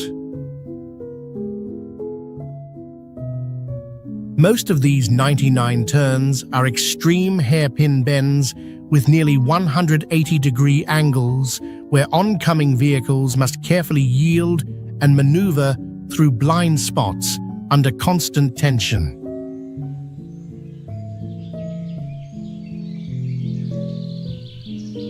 Visitors are not allowed to drive themselves on this road and must rely on a shuttle bus system operated by highly skilled drivers who know every curve by heart to maintain safety.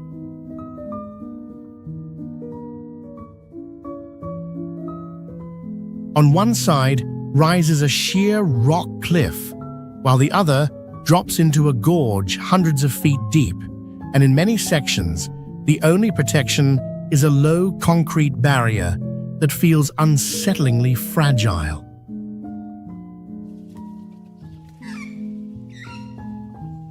Because the road is steep and narrow, several sections are built in stacked layers, with one curve almost directly above the previous one, forming the compressed shape of a coiled spring.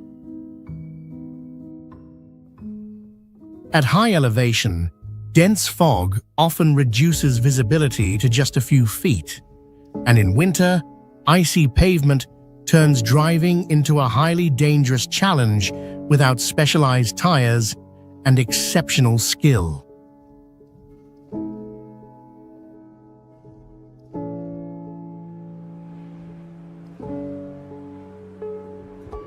Mount Gongga rises like an arrogant frozen pyramid, revered by locals yet feared under the title King of Mountains.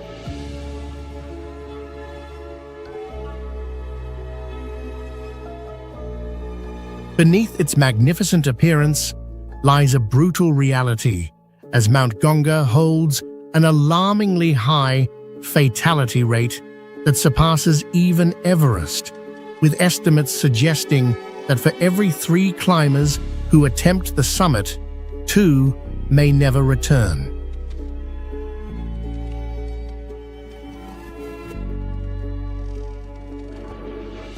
Near vertical slopes, approaching 80 degrees, combine with glaciers riddled with deep and deadly crevasses, forming a lethal maze where a single misstep can erase any chance of survival.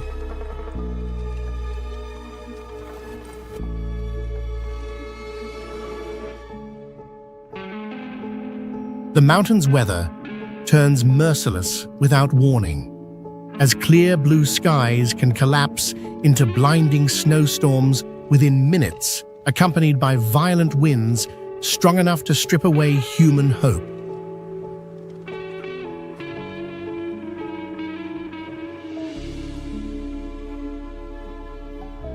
This cruelty was etched into history in 1981, when a team of 12 highly experienced climbers from Hokkaido pushed toward the summit.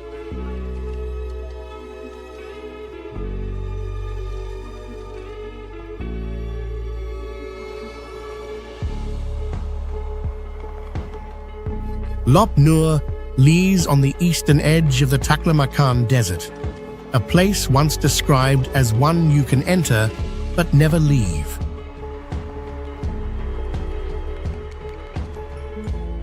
Seen from satellites, this dried lake basin resembles a giant human ear, earning it the nickname the Ears of Death of Earth. During the 20th century, Lop Nur served as China's secret nuclear testing site with 45 detonations, leading to decades of military lockdown and areas of radiation contamination that have never been fully disclosed. The terrain of Lop Nur is exceptionally dangerous, as sand can bury entire vehicle convoys overnight. Winds are strong enough to erode metal, and tens of thousands of nearly identical mounds cause total loss of orientation. In summer, surface temperatures can exceed 158 degrees Fahrenheit, turning any mechanical failure into a death sentence.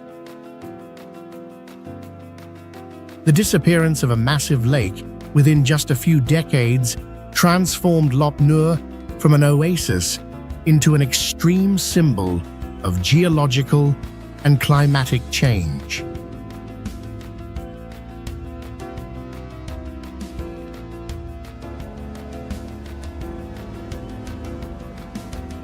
Guoliang Hanging Road is known as the road with no margin for error, because a single slight steering mistake can send a vehicle plunging straight into a canyon hundreds of feet deep.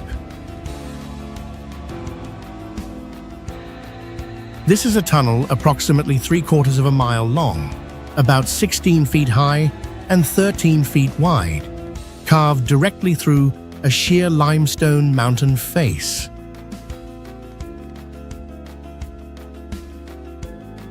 To complete the road, they consumed more than 4,000 hammers and roughly 13 tons of steel, at the cost of multiple lives lost to snapped ropes and rock falls along the cliff face. Because it was entirely hand-carved, the tunnel surface is rough and sharp, relentlessly chewing into tires and vehicle frames.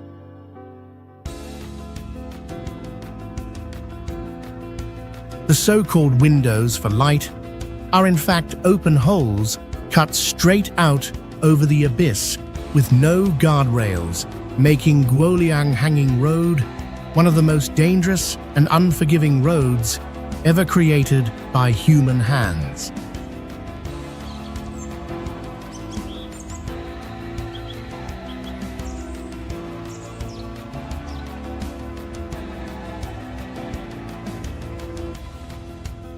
Hoh Xil in Mongolian means Green Maiden or Misty Green Mountains. Yet behind this name lies one of the harshest regions on Earth. It is a UNESCO World Heritage Site and is often called the third pole of the Earth, where living conditions rival those of the Arctic and Antarctic. Hoh Xil has no permanent residence and is known as a graveyard of the missing, as many explorers, drivers, and even wildlife protection officers have entered but never returned.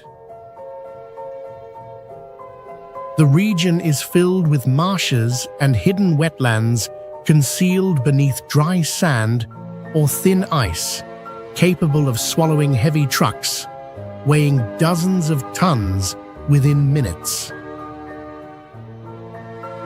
Oxygen levels are only about half of those at sea level, enough to trigger pulmonary or cerebral edema within just a few hours.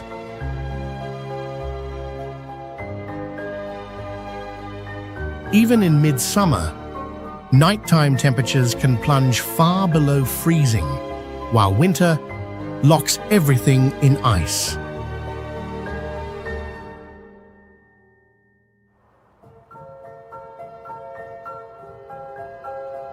Shwanghei Cave is described as a massive city of darkness stretching more than 248 miles, where even geological maps remain a deadly unknown for anyone entering without preparation. The cave does not follow a single passage, but forms a 5-level overlapping structure with more than 200 interconnected entrances, turning the interior into an almost endless labyrinth.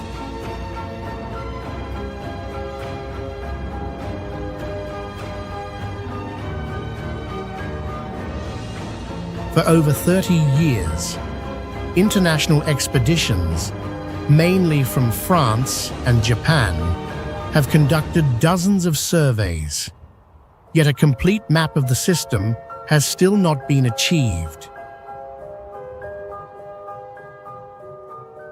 Unlike solid limestone, the dolomite in parts of Shwanghei Cave is brittle and prone to cracking, allowing multi-ton stalactites to collapse due to small vibrations or humidity changes.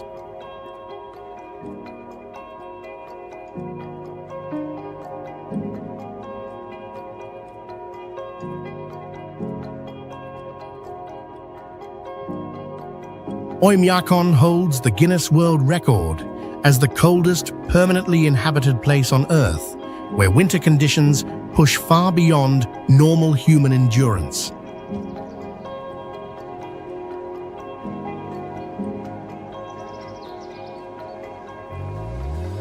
Despite this extreme environment, around 500 resilient residents live here alongside the Yakut horse, a long-haired breed capable of sleeping upright outdoors during sub-zero blizzards.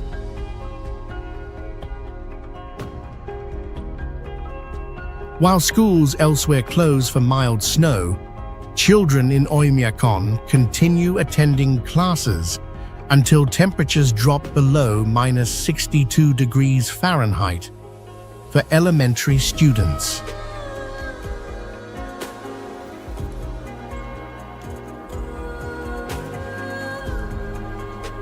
On the coldest days, stepping outside without full protective clothing weighing over 20 pounds, can lead to fatal hypothermia in less than 1 minute.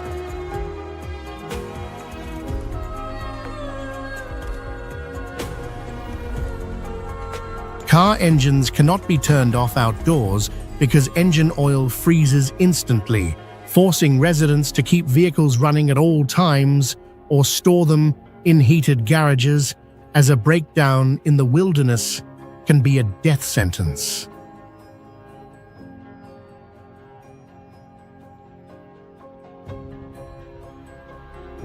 The cold is so intense that breath and saliva can freeze into ice crystals the moment they leave the mouth, and even burying the dead requires days of burning fires to thaw the permafrost layer by layer.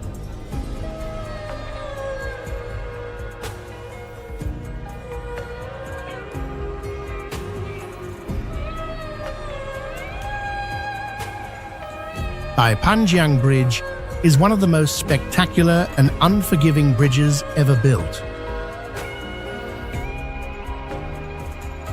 The vertical void beneath the deck reaches about 1,853 feet, comparable to a building of nearly 200 stories, and an object dropped from the railing would take more than 10 seconds to reach the canyon floor. The two bridge spans were constructed from two different provinces and met precisely in mid-air, with a joint alignment error of only about 0.01 inches, achieved through global positioning systems and laser technology. When driving across the bridge on windy days, pressure from winds funneled through the canyon causes the vehicle body to vibrate noticeably, creating a fragile sensation at extreme height. Unlike most bridges, if an accident occurs here, rescue is nearly impossible, because a vehicle leaving the railing would free fall for about 11 seconds before impact, with no nets or intervention measures available.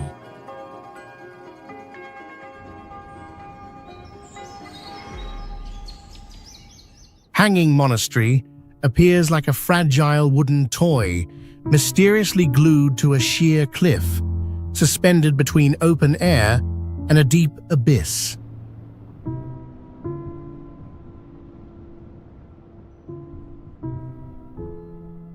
Despite containing roughly 40 interconnected rooms, the entire complex is primarily anchored by only 27 load-bearing pine beams driven directly into the rock face, creating an immediate sense of danger.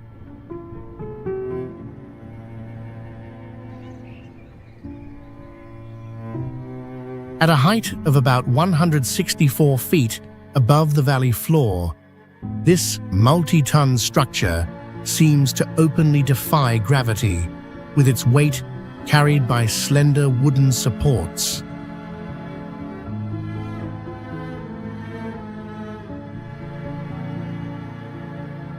Along narrow corridors, barely wide enough for one person, every step triggers dry, creaking sounds, forcing even fearless visitors to hold their breath.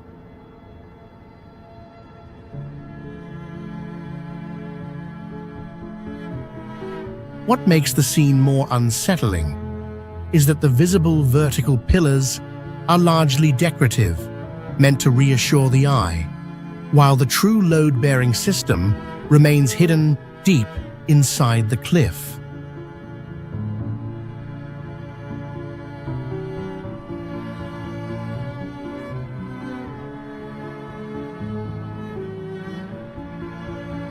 Kunlun Mountains stretch for more than 1,860 miles across Tibet and Xinjiang, yet the greatest danger lies not in height or cliffs, but where nature completely erases the boundary between sky and land.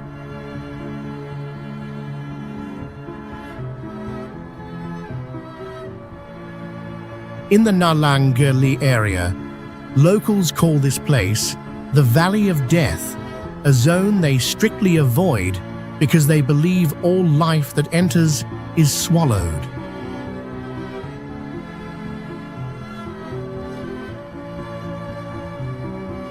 Weather here can shift within minutes, from scorching sun to violent thunderstorms, with lightning that strikes not only vertically from above, but also sweeps horizontally across the ground.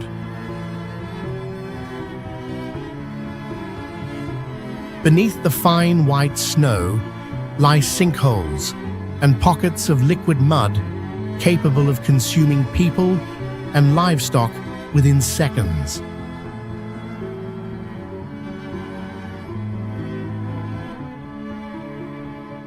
When strong winds rise, snow is whipped into dense fog like veils, causing total loss of orientation and leading people to unknowingly walk straight into nearby ravines.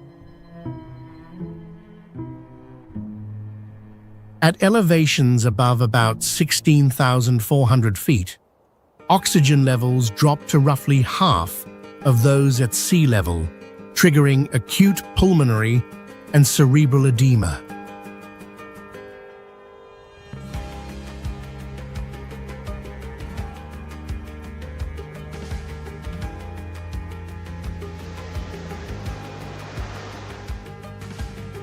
The waters near Laya Temple on Poyang Lake are regarded as a notorious dead water zone.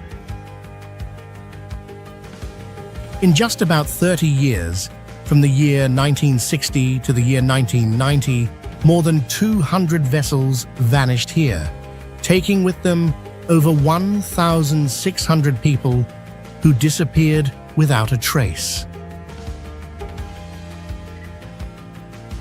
What is difficult to explain is that the lake is not deep, with an average depth of less than about 66 feet, yet ships weighing thousands of tons can sink within minutes without leaving debris or oil slicks. Modern sonar surveys have also failed to locate wrecks on the lake bed, as if the vessels had evaporated from reality. In the year 1985, a 2,000-ton cargo ship vanished in broad daylight under completely normal weather conditions without sending any distress signal.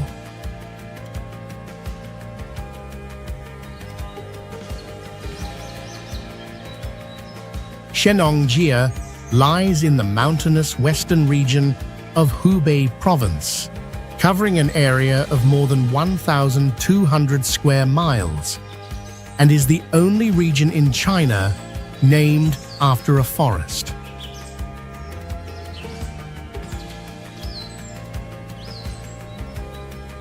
What makes Shenongjia unusual is the presence of difficult-to-explain phenomena deep within its forests.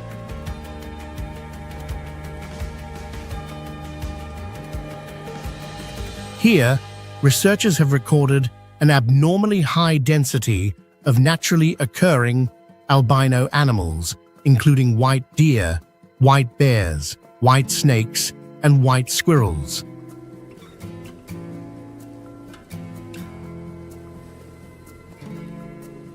The Chinese government strictly prohibits tourists and residents from entering the deepest primary forest zones due to multiple cases of people disappearing without leaving any trace.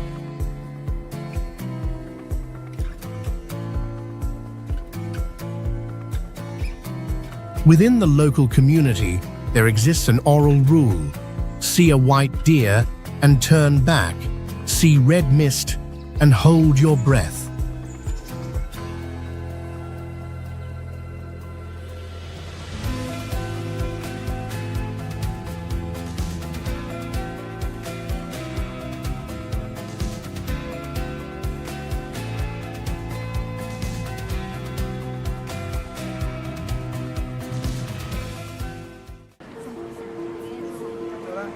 Across the vast wilderness of Asia, beautiful villages continue to exist within expansive natural landscapes where people must adapt to remote terrain and harsh climates. Situated among mountain ranges, surrounded by dense forests, or resting quietly in isolated highland valleys, each community has developed through a sustained and practical relationship with its environment. Life here depends not only on adapting to seasonal changes and geographic isolation, but also on preserving traditions passed down through generations, linking land, water, and community.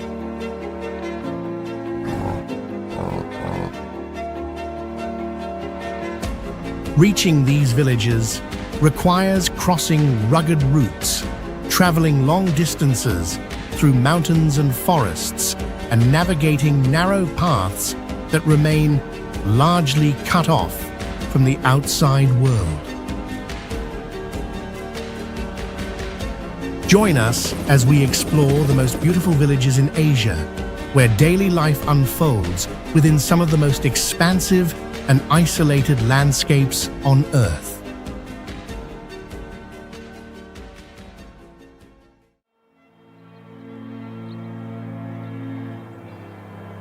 Kinalug is a mountain village located at an elevation of over 2,000 meters on the northern slopes of the Caucasus Mountains, within the Kuba region of Azerbaijan.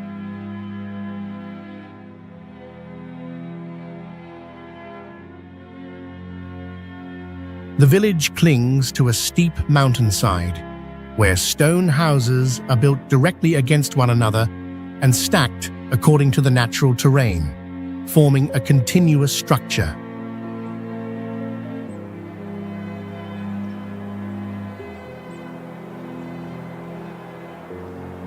The roof of a lower house simultaneously serves as the pathway and living space for the house above, allowing the entire settlement to function as a single architectural unit.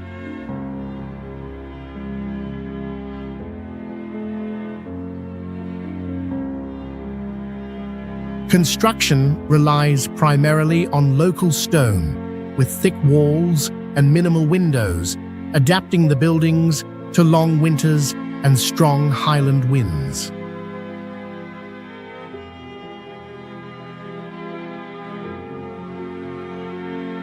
Residents preserve a distinct cultural identity through an independent language, livestock herding, wool weaving, and a closely knit communal lifestyle shaped by geographic isolation and the harsh Caucasus climate.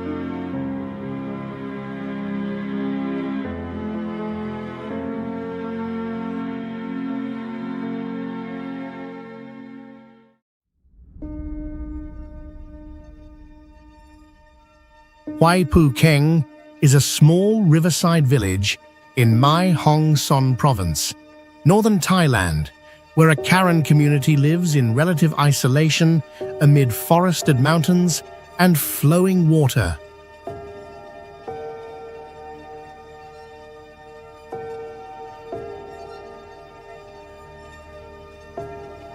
The settlement stretches along the riverbank, with bamboo and wooden stilt houses raised to adapt to seasonal flooding.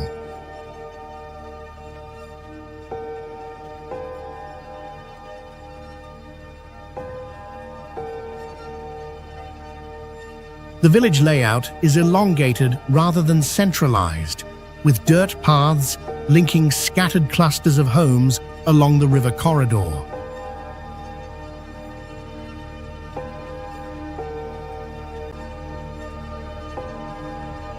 Huaipu Keng is widely known for its community of long-neck Karen women who wear brass rings around their necks from a young age as a long-standing cultural practice.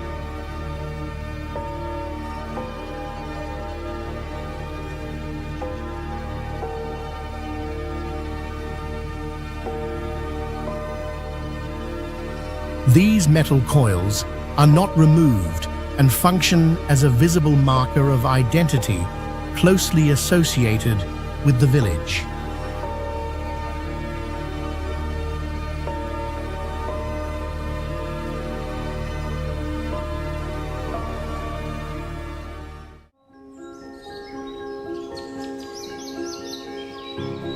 Shatili is a fortress village located deep in the Kevsureti Mountains of northern Georgia, near the border with Russia.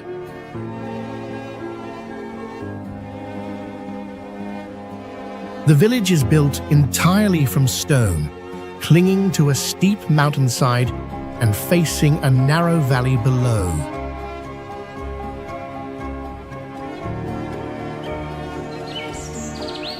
Houses are not separated, but directly connected, forming a continuous architectural mass of watchtowers, dwellings, and defensive walls.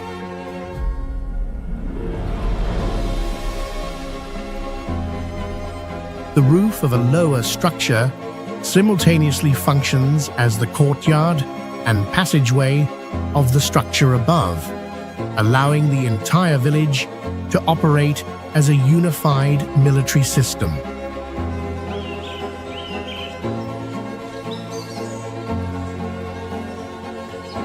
Shatili once served as a strategic defensive line, where each stone tower functioned both as living space and as an observation and protection point against border conflicts.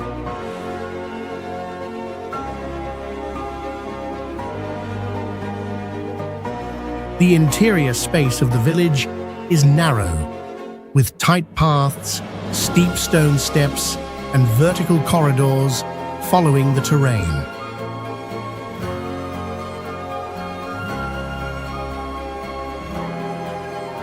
Surrounded by high mountains, deep rivers, and dangerous roads, Shatili remained isolated for much of the year, and today its preserved stone structure reflects how people organized life, defense, and survival in the harsh Caucasus highlands.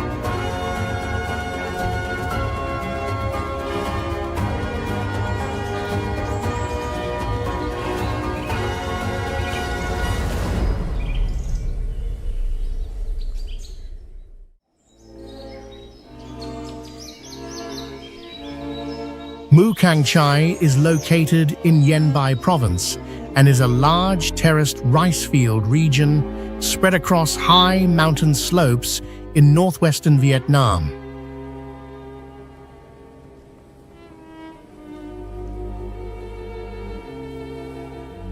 Seen from above, the terraces follow steep terrain and spiral around the mountainsides, forming continuous curved patterns resembling giant fingerprints pressed into the land.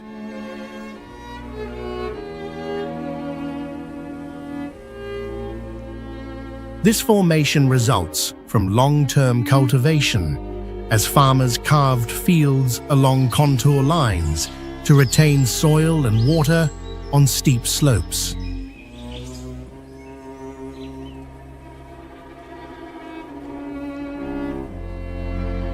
To supply water to the fields, local people built irrigation systems using bamboo and reed pipes that cross cliffs and deep ravines, channeling water from higher sources down to each small terrace.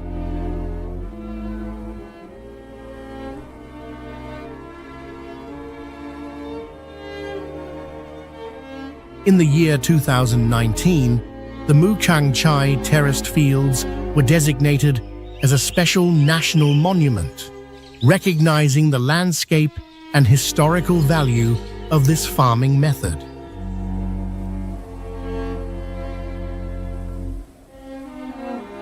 In village life, Hmong communities maintain the tradition of drying corn on house porches and wooden granaries, forming distinctive orange-yellow color patterns.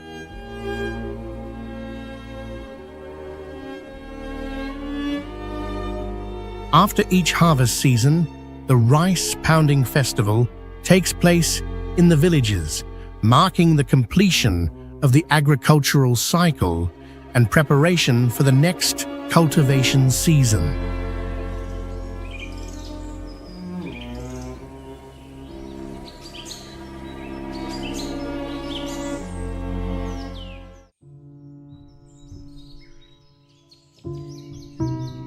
Ratangaro Village is an ancient coastal village on the western shore of Sumba Island, Indonesia, where everyday human life is directly interwoven with megalithic stone tombs located inside the settlement.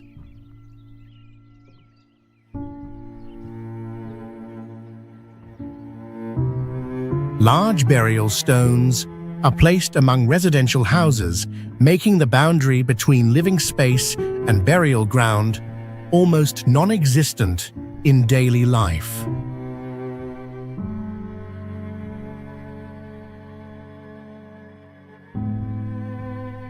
The most recognizable feature of Ratangaro is its traditional Umakelada houses with thatched roofs rising from about 66 to roughly 82 feet, a height that reflects family status and ancestral connections within the Marapu belief system.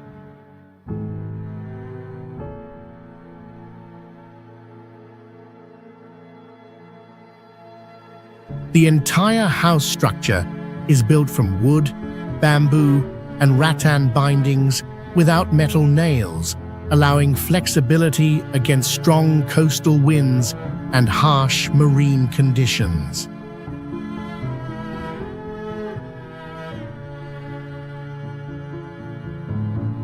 Houses are arranged in a closed circular formation around a central sacred stone area, where major rituals related to life cycles, death, and ancestors are performed.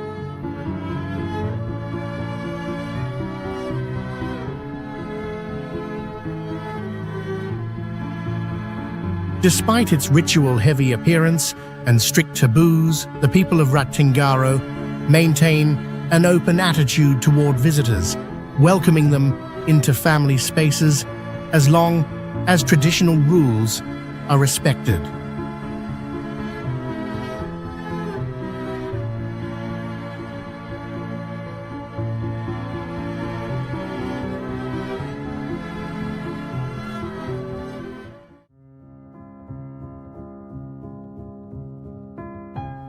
The Banda Islands are a small archipelago located in the Banda Sea of eastern Indonesia, where global trade history once converged within a limited geographic space.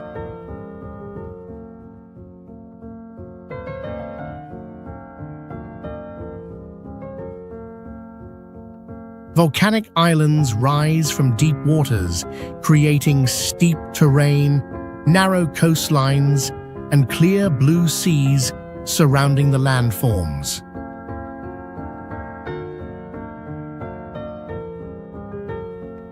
At the center of the archipelago lies Banda Nera Island, where houses, stone forts, and harbor facilities line the shoreline, reflecting its long-established role as a historic trading port.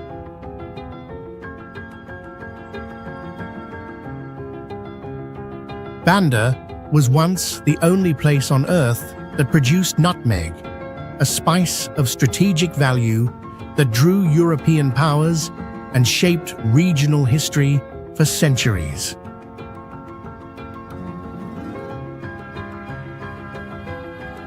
Nutmeg plantations still occupy hillside areas, interwoven with tropical forest and small-scale settlements.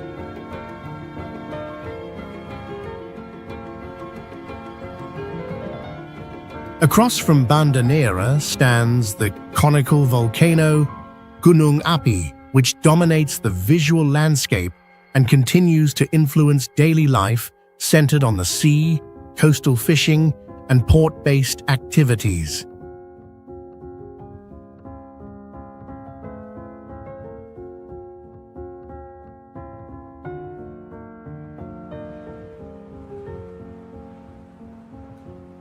Kamchatka is one of the most geologically active regions on Earth, with more than 300 volcanoes, including around 30 that are still active.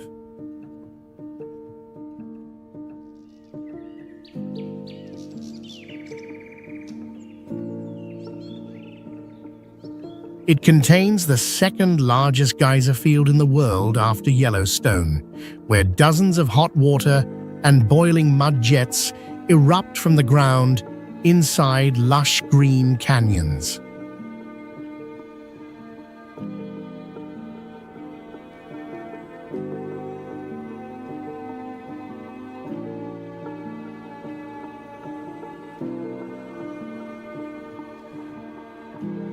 Kamchatka has the highest density of brown bears globally, with some individuals weighing up to about 700 kilograms, often gathering peacefully along rivers during the salmon season.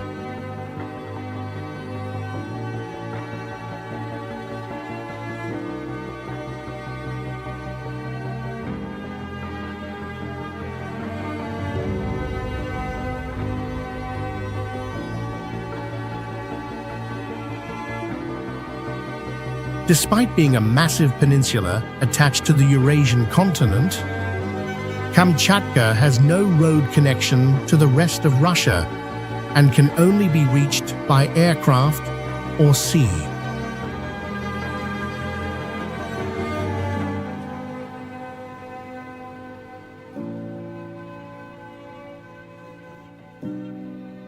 Because of extreme terrain and deep snow, sled dogs remain not just transportation, but a vital cultural tradition symbolizing the survival bond between humans and animals in this northern land.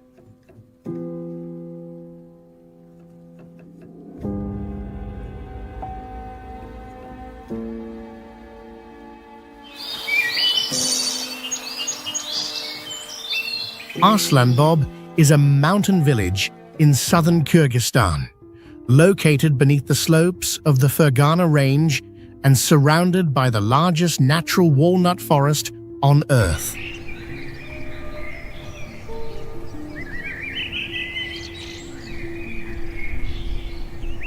Millions of ancient walnut trees spread across valleys and hillsides, shaping the village's location, spatial structure, and daily rhythm.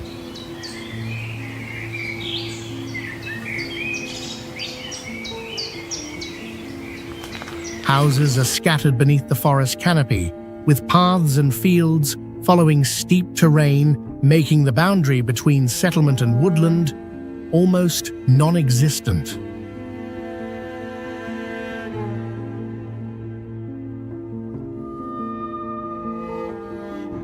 The forest ecosystem provides a stable water supply from nearby streams and waterfalls, allowing long-term human settlement in this mountain environment.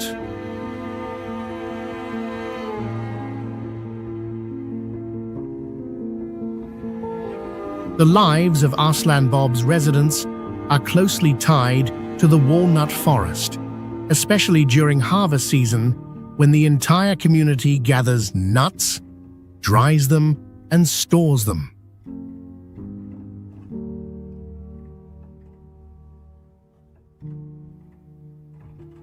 This activity serves as both the primary livelihood and a tradition maintained for generations, keeping the village's pace aligned with forest growth cycles and natural weather patterns.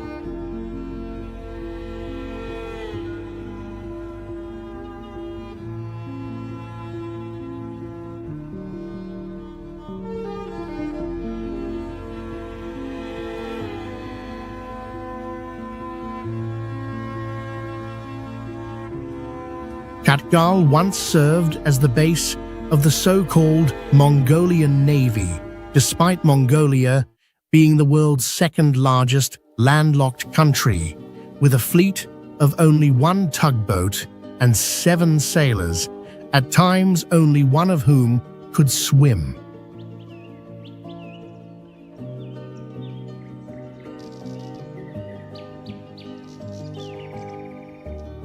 town sits on the shore of Lake Khövsgöl, which holds about 70% of Mongolia's freshwater reserves and nearly 1 to 2% of the planet's unfrozen fresh water.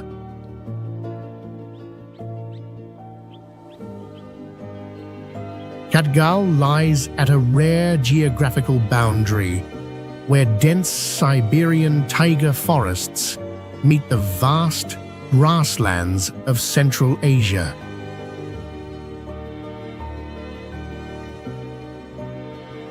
Its center features Siberian-style wooden log cabins influenced by historic Russian traders, while long-haired yak cattle freely roam the main roads like true residents.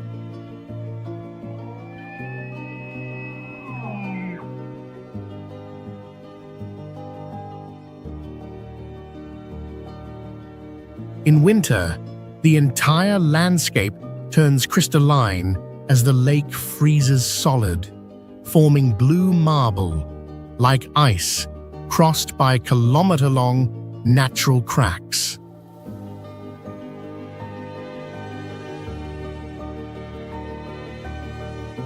The town experiences one of the harshest temperature ranges in the region, with winters dropping below -40 degrees Celsius and summers remaining cool and gentle, creating two completely different worlds within a single year.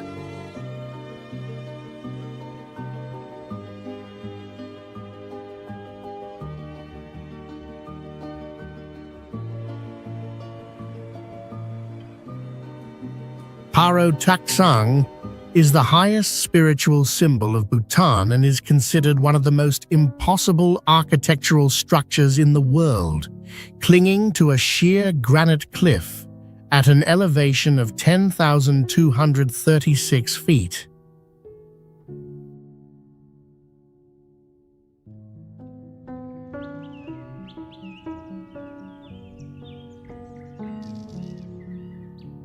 The entire complex is anchored to a cliff, plunging more than 2,950 feet, creating a spatial layout so steep that simply looking at it can induce vertigo.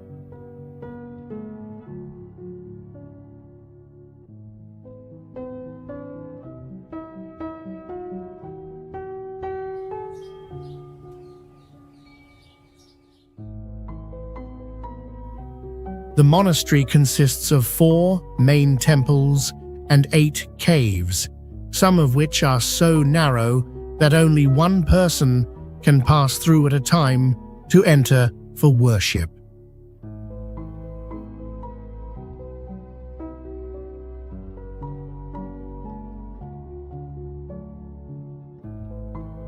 In the year 1998, a major fire nearly destroyed the monastery, and due to its isolated cliffside location, firefighters were completely unable to reach it.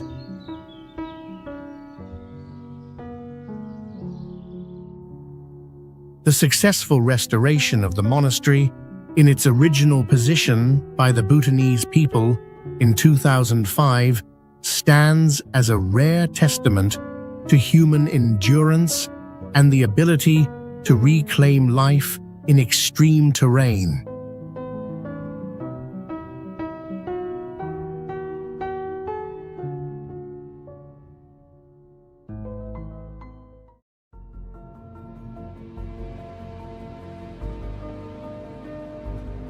Kuril Islands is a chain of about 56 volcanic islands stretching more than 800 miles between Kamchatka and Hokkaido, with over 40 volcanoes still active.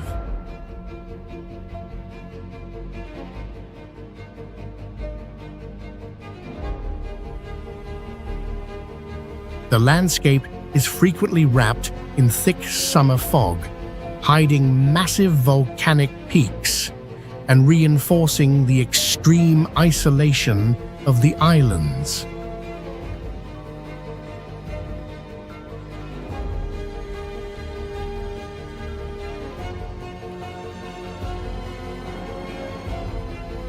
Because of long-standing territorial disputes and limited human access, the surrounding seas became an unintended wildlife refuge with some of the world's highest densities of sea otters, sea lions, and seals.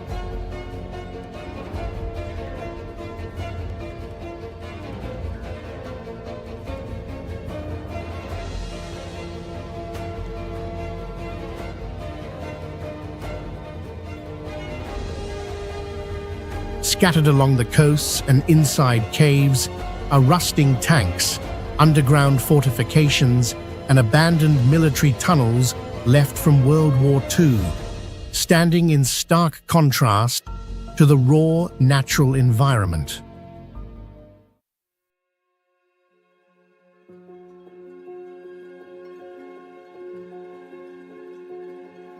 Settlements such as Kurilsk and Severo-Kurilsk are built low and reinforced against extreme winds and seismic activity, with daily life closely tied to seasonal fishing, salmon roe, and king crab harvests.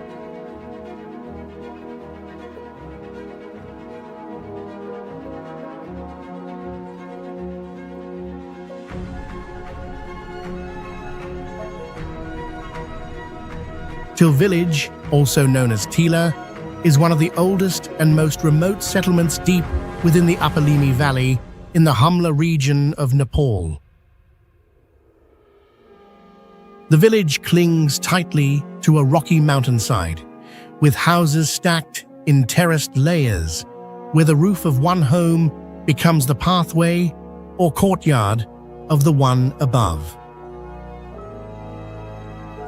This construction method allows the entire community to survive on steep terrain with extremely limited flat land. Tienl sits at an elevation of about 13,450 feet, standing out as a green ribbon of red barley fields amid the dry, rocky landscape of the Himalaya. Here, and throughout the Limi Valley, the practice of polyandry, where one woman marries multiple brothers within the same family, is maintained to prevent scarce farmland from being divided across generations.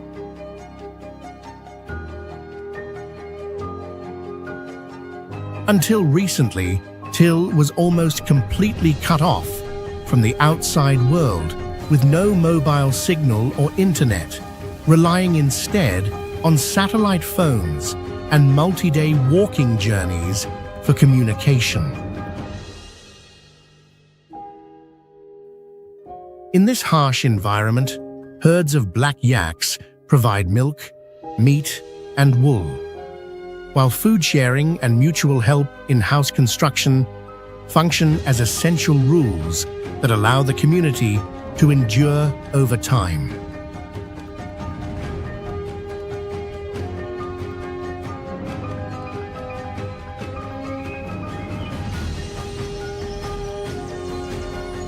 Laya Village is the most critical stop on the Snowman Trek, one of the world's most difficult long-distance hiking routes that lasts nearly a month across high Himalayan passes.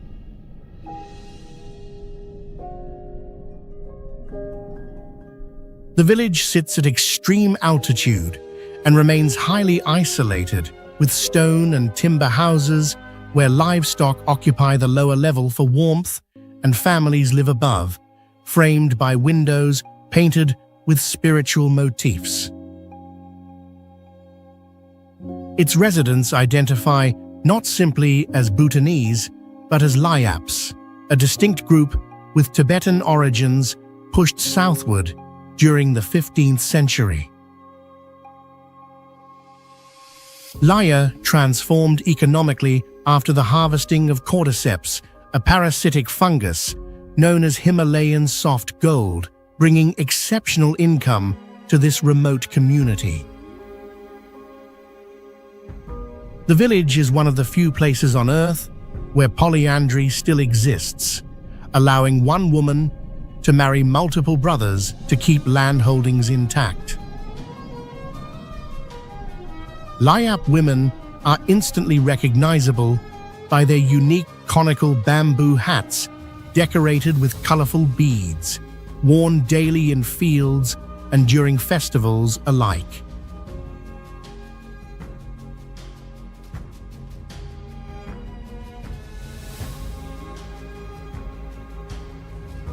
Gizo Village is one of the rare places on Earth with absolutely no roads for motor vehicles, accessible only on foot.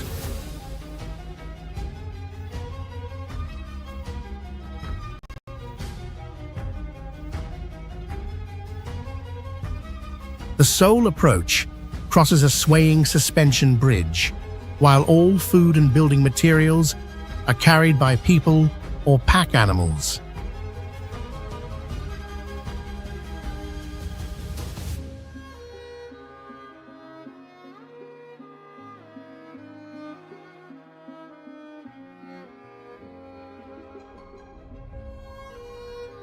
Daily life follows the sun, with residents waking when sunlight reaches the peaks and sleeping as darkness fills the valley.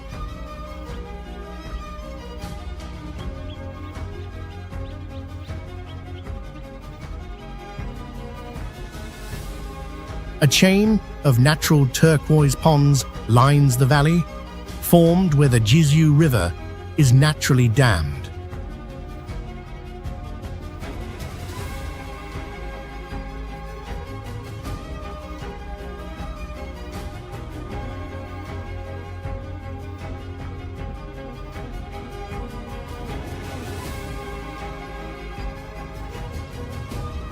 Shimshal Village is known as the village of mountaineers, producing some of Pakistan's greatest climbers, including Samina Beg, the first Pakistani woman to summit Mount Everest. Women of Shimshal are renowned for exceptional physical strength and actively participate in high-altitude expeditions as professional climbers and guides. The landscape reflects a harsh, high-altitude cold desert, stark and windswept, contrasting sharply with lower Hunza, while massive glaciers like Yazgil descend close to the village.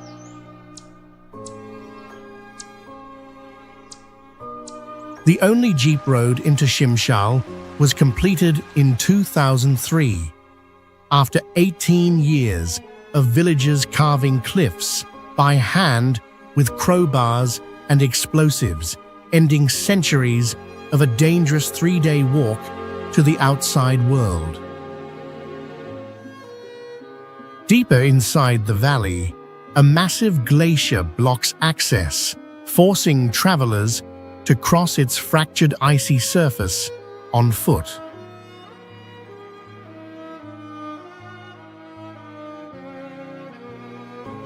Despite extreme isolation, Shimshal achieves high-energy self-sufficiency through widespread solar panels powering homes and remote high-mountain herding camps alike.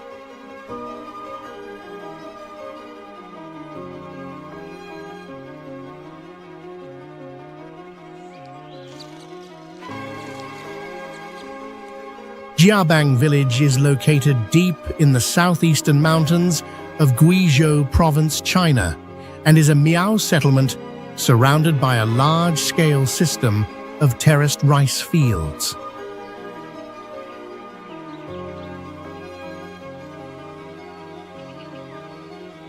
The village clings to a steep mountainside, where houses and cultivated terraces interlock directly, with no clear boundary separating living space from agricultural land.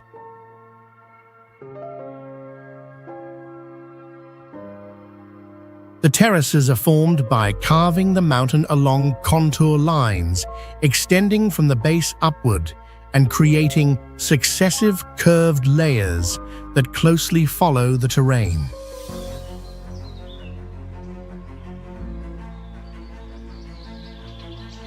Throughout the agricultural cycle, the landscape changes visibly, shifting from water-filled fields reflecting the sky to fresh green growth and later to golden tones during harvest season.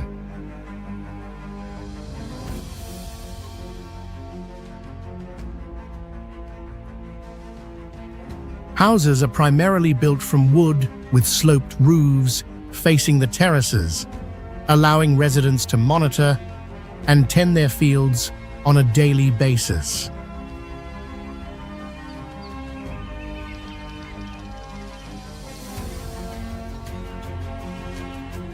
The life of the Miao community in Jiabang is closely tied to wet rice cultivation, forest-fed irrigation systems, and seasonal agricultural rituals, causing the village to function as a living landscape shaped directly by the mountain itself.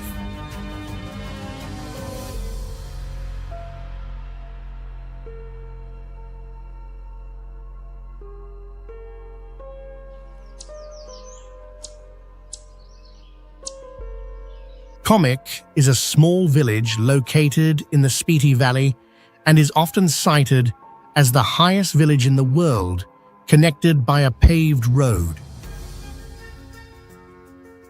The settlement sits at an elevation of about 15,051 feet above sea level, spreading gently across a steep mountainside and overlooking a deep valley where winding roads cling tightly to sheer rock faces. At this altitude, the sense of open space becomes pronounced and the sky feels unusually close, creating a strong feeling of isolation from the world below. A remarkable feature of Komek is that marine fossils such as ammonites can be easily found embedded in the rocks on the surrounding slopes. These remnants indicate that millions of years ago, this section of the Himalaya was once the floor of the ancient Tethys Ocean. While the nearby village of Hikim holds the record for the highest post office, Komek is regarded as the highest village accessible by a standard paved road, where daily life follows Tibetan cultural traditions closely linked to the ancient monastery overlooking the valley.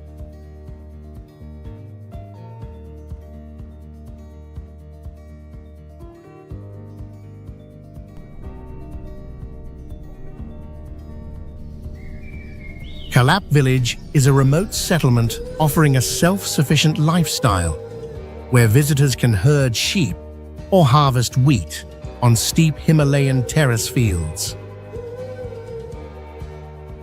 For centuries, Kalap remained isolated and impoverished until a journalist left urban life to establish the Kalap Trust, introducing solar power, education, and healthcare, turning the village into a model of responsible tourism. Traditional houses follow the Koti Banal architectural style, stacking stone and timber without cement, renowned for exceptional earthquake resistance in a highly seismic region. Doors and windows throughout the village feature detailed Likai wood carving, reflecting advanced craftsmanship of high mountain artisans. Until recent decades, the local economy relied largely on barter rather than cash-based trade. In winter, snow can reach 3 to 6 feet, fully isolating Kalap, and each January, villagers perform the sacred Pandav Nritya dance, believed to channel ancestral spirits from the Mahabharata.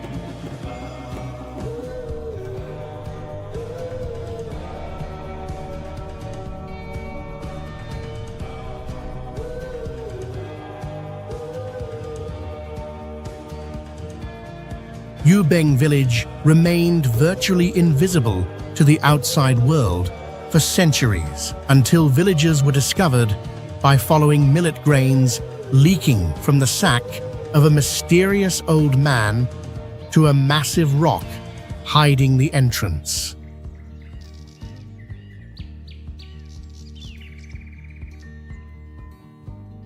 Located beneath the sacred peak of Kawagabo, Yubeng is a key stop on Tibetan pilgrimage routes where thousands perform the Kora ritual and hang prayer flags along mountain paths each year.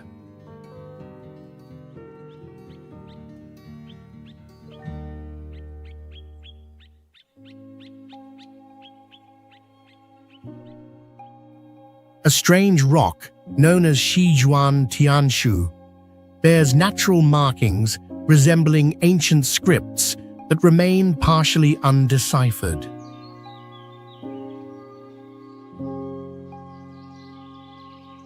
For a long time, the village had no motorized access, relying solely on footpaths and pack animals along steep mountain trails.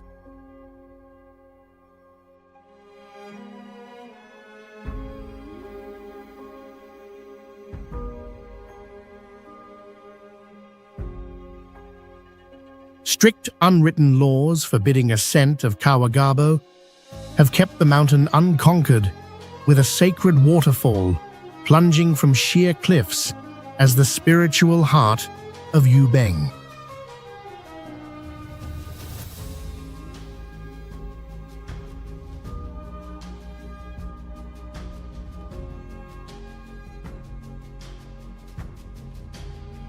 Tuiwa is located on the Ali Plateau of Tibet at an elevation where open space dominates and the horizon remains constantly visible throughout the year.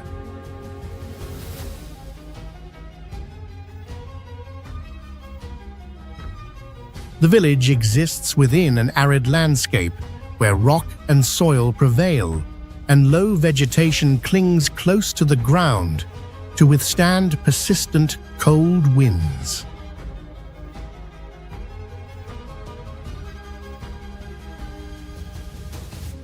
Houses are built low, with thick walls and flat roofs, arranged in small clusters to reduce wind exposure and retain heat during cold nights.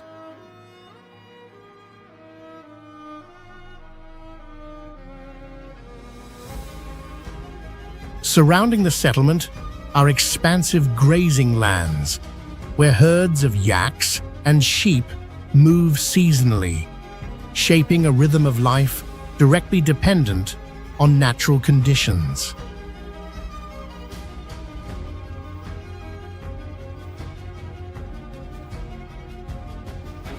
Primary food sources come from yak milk, dried meat, and stored provisions prepared to endure the long winter period.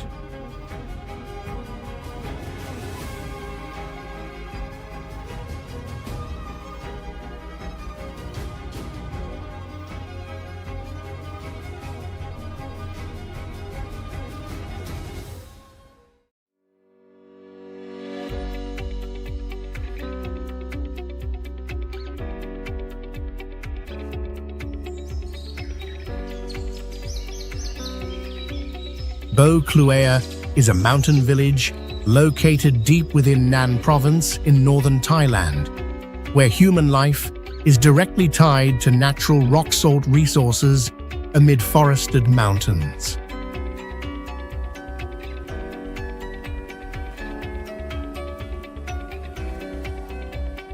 Unlike coastal settlements, Bo Kluea survives through ancient salt wells along a narrow valley, where naturally, saline water rises from underground sources.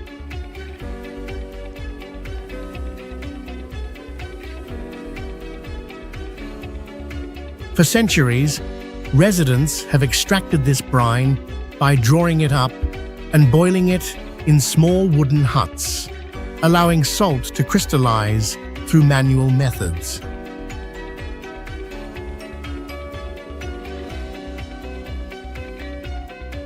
The village environment is therefore marked by the smell of wood smoke, the sound of boiling water, and a slow, steady rhythm of daily labor.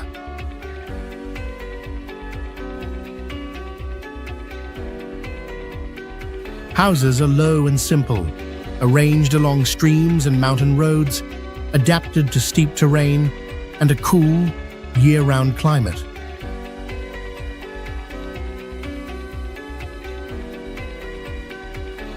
Surrounded by dense forest and high mountains, the village remains isolated from urban influence, with salt serving both as a livelihood and a cultural element that has shaped community structure and daily life across generations.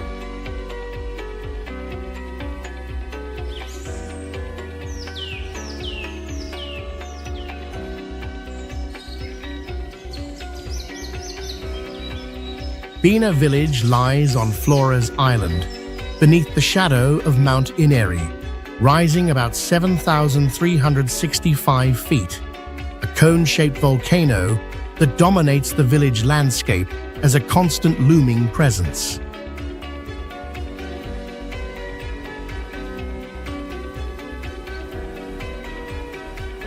Reaching Bina requires passing through dense bamboo forests where sunlight is heavily filtered, creating a strong sense of separation from the outside world.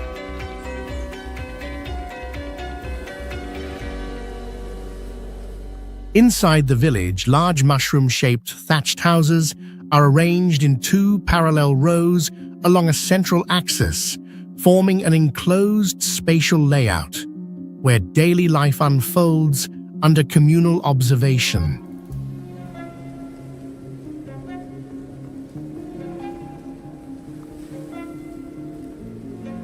In Bina, the boundary between life and death is not separated, as villagers bury relatives directly in their household courtyards beneath flat stone slabs instead of using a distinct cemetery.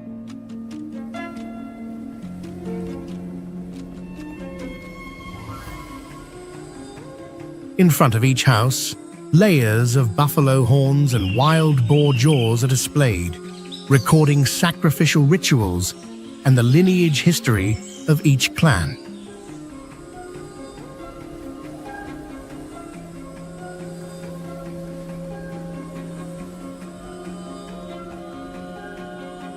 In everyday life, elderly residents with red-stained teeth from the long-standing beetle-chewing tradition remain a familiar sight, adding another cultural layer to a settlement that has persisted across generations.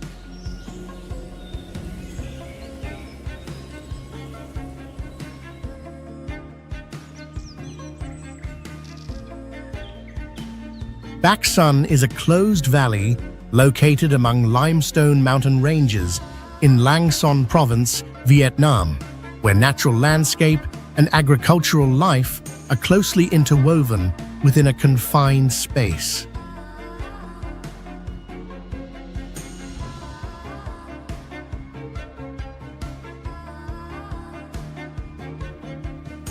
From above, the valley appears as a rare flat basin in a mountainous region, with rice fields arranged in orderly plots and villages scattered along narrow road networks.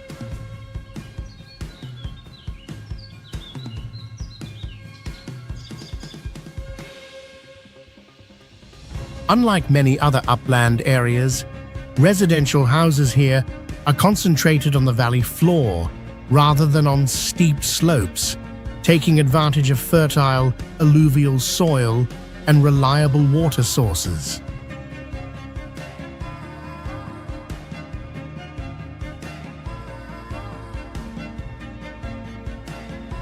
The surrounding limestone mountains form a natural enclosure that causes wind, fog, and sunlight to shift noticeably throughout the day.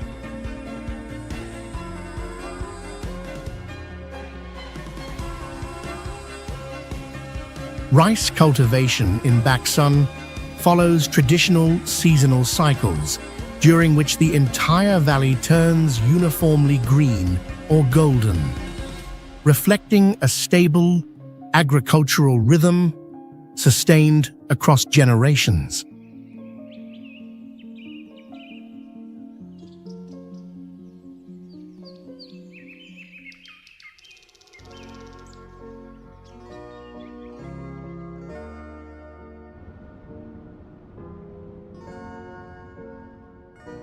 Batanes is the northernmost region of the Philippines, where stone and vegetation coexist in a landscape shaped directly by ocean winds and typhoons.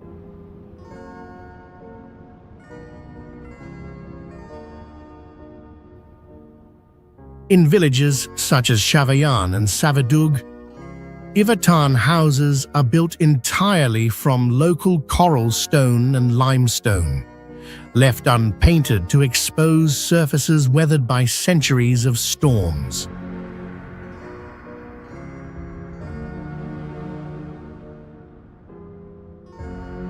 Thick, low stone walls allow these houses to withstand typhoon winds exceeding 120 miles per hour, a critical survival requirement in Batanes.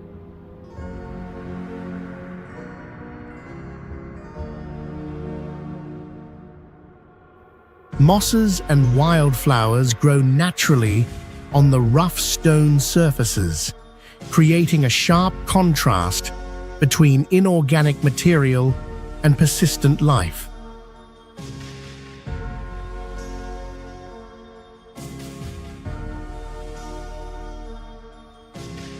Roofs are covered with heavy kogon grass that insulates interiors and reduces direct wind impact on the stone walls.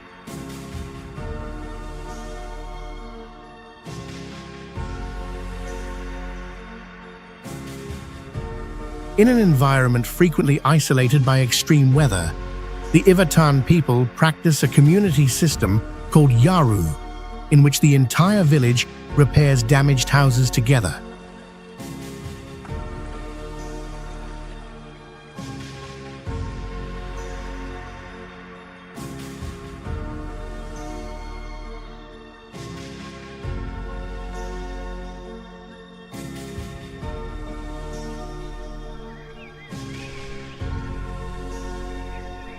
Korawai tree houses represent the highest form of everyday human housing ever built.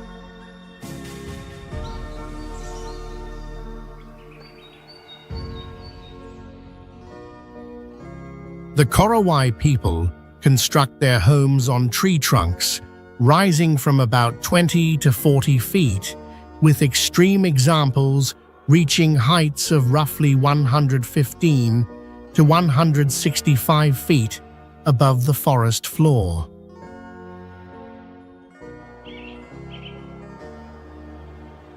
Elevating the house serves not only to avoid wild animals and flooding, but primarily to protect families from malevolent spirits known as kakua, and from nighttime attacks by rival tribes.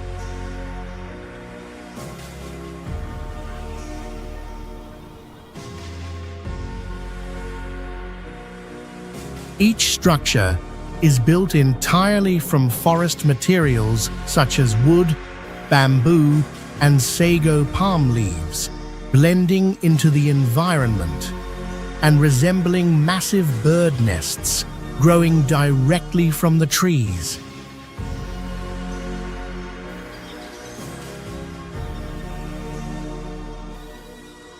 The only access is a single notched tree trunk used as a ladder, requiring residents to climb at extreme heights without any safety equipment.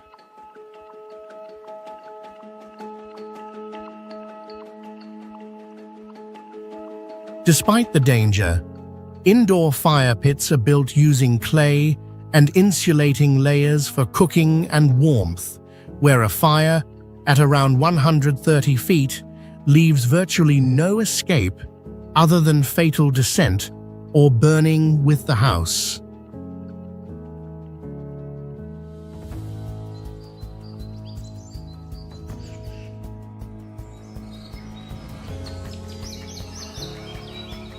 Banjabo is a small Lahu village perched on a limestone mountain ridge in Mai Hong Son province, where daily life unfolds in relative isolation above the surrounding valleys. In the early morning, clouds rise from below and envelop the settlement, frequently cutting the village off visually from the landscape beneath it.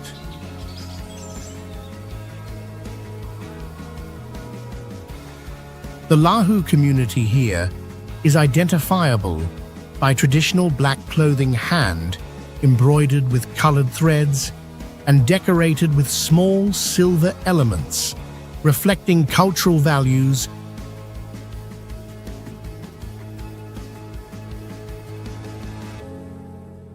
Houses are built from wood and bamboo, joined with wooden joints and manual bindings, adapted to steep terrain and strong winds along the mountain slope.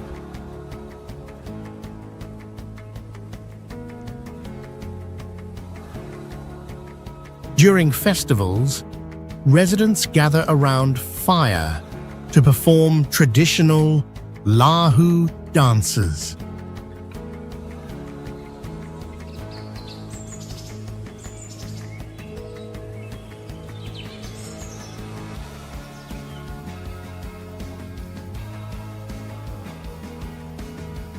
Yurgalang was once a thriving coal mining town that declined rapidly and nearly became a ghost settlement after the industry collapsed.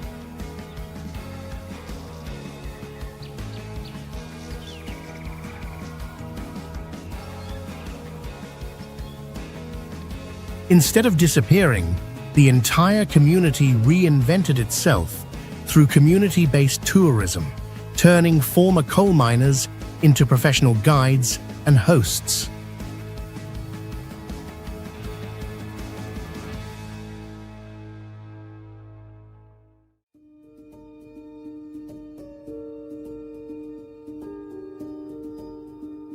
Today, Yurgalang is regarded as a global free-ride skiing sanctuary, yet it has no ski lifts at all.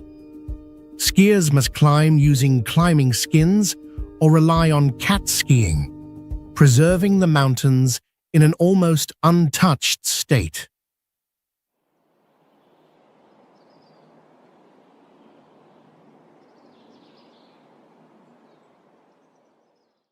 Unlike most regions, Yurgalang offers winter stays in reinforced, heated yurt tents set amid deep snow.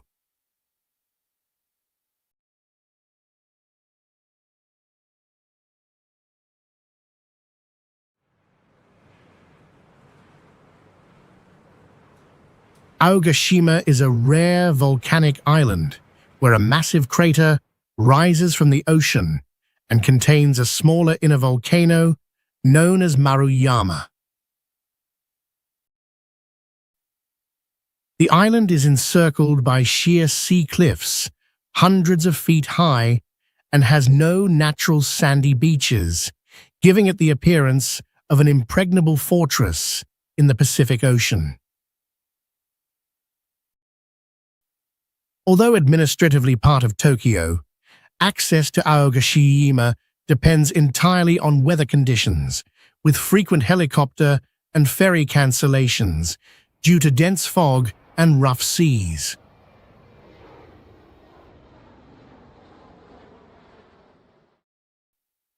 It is the smallest village-level municipality in Japan, with a population typically between 160 and 170 residents.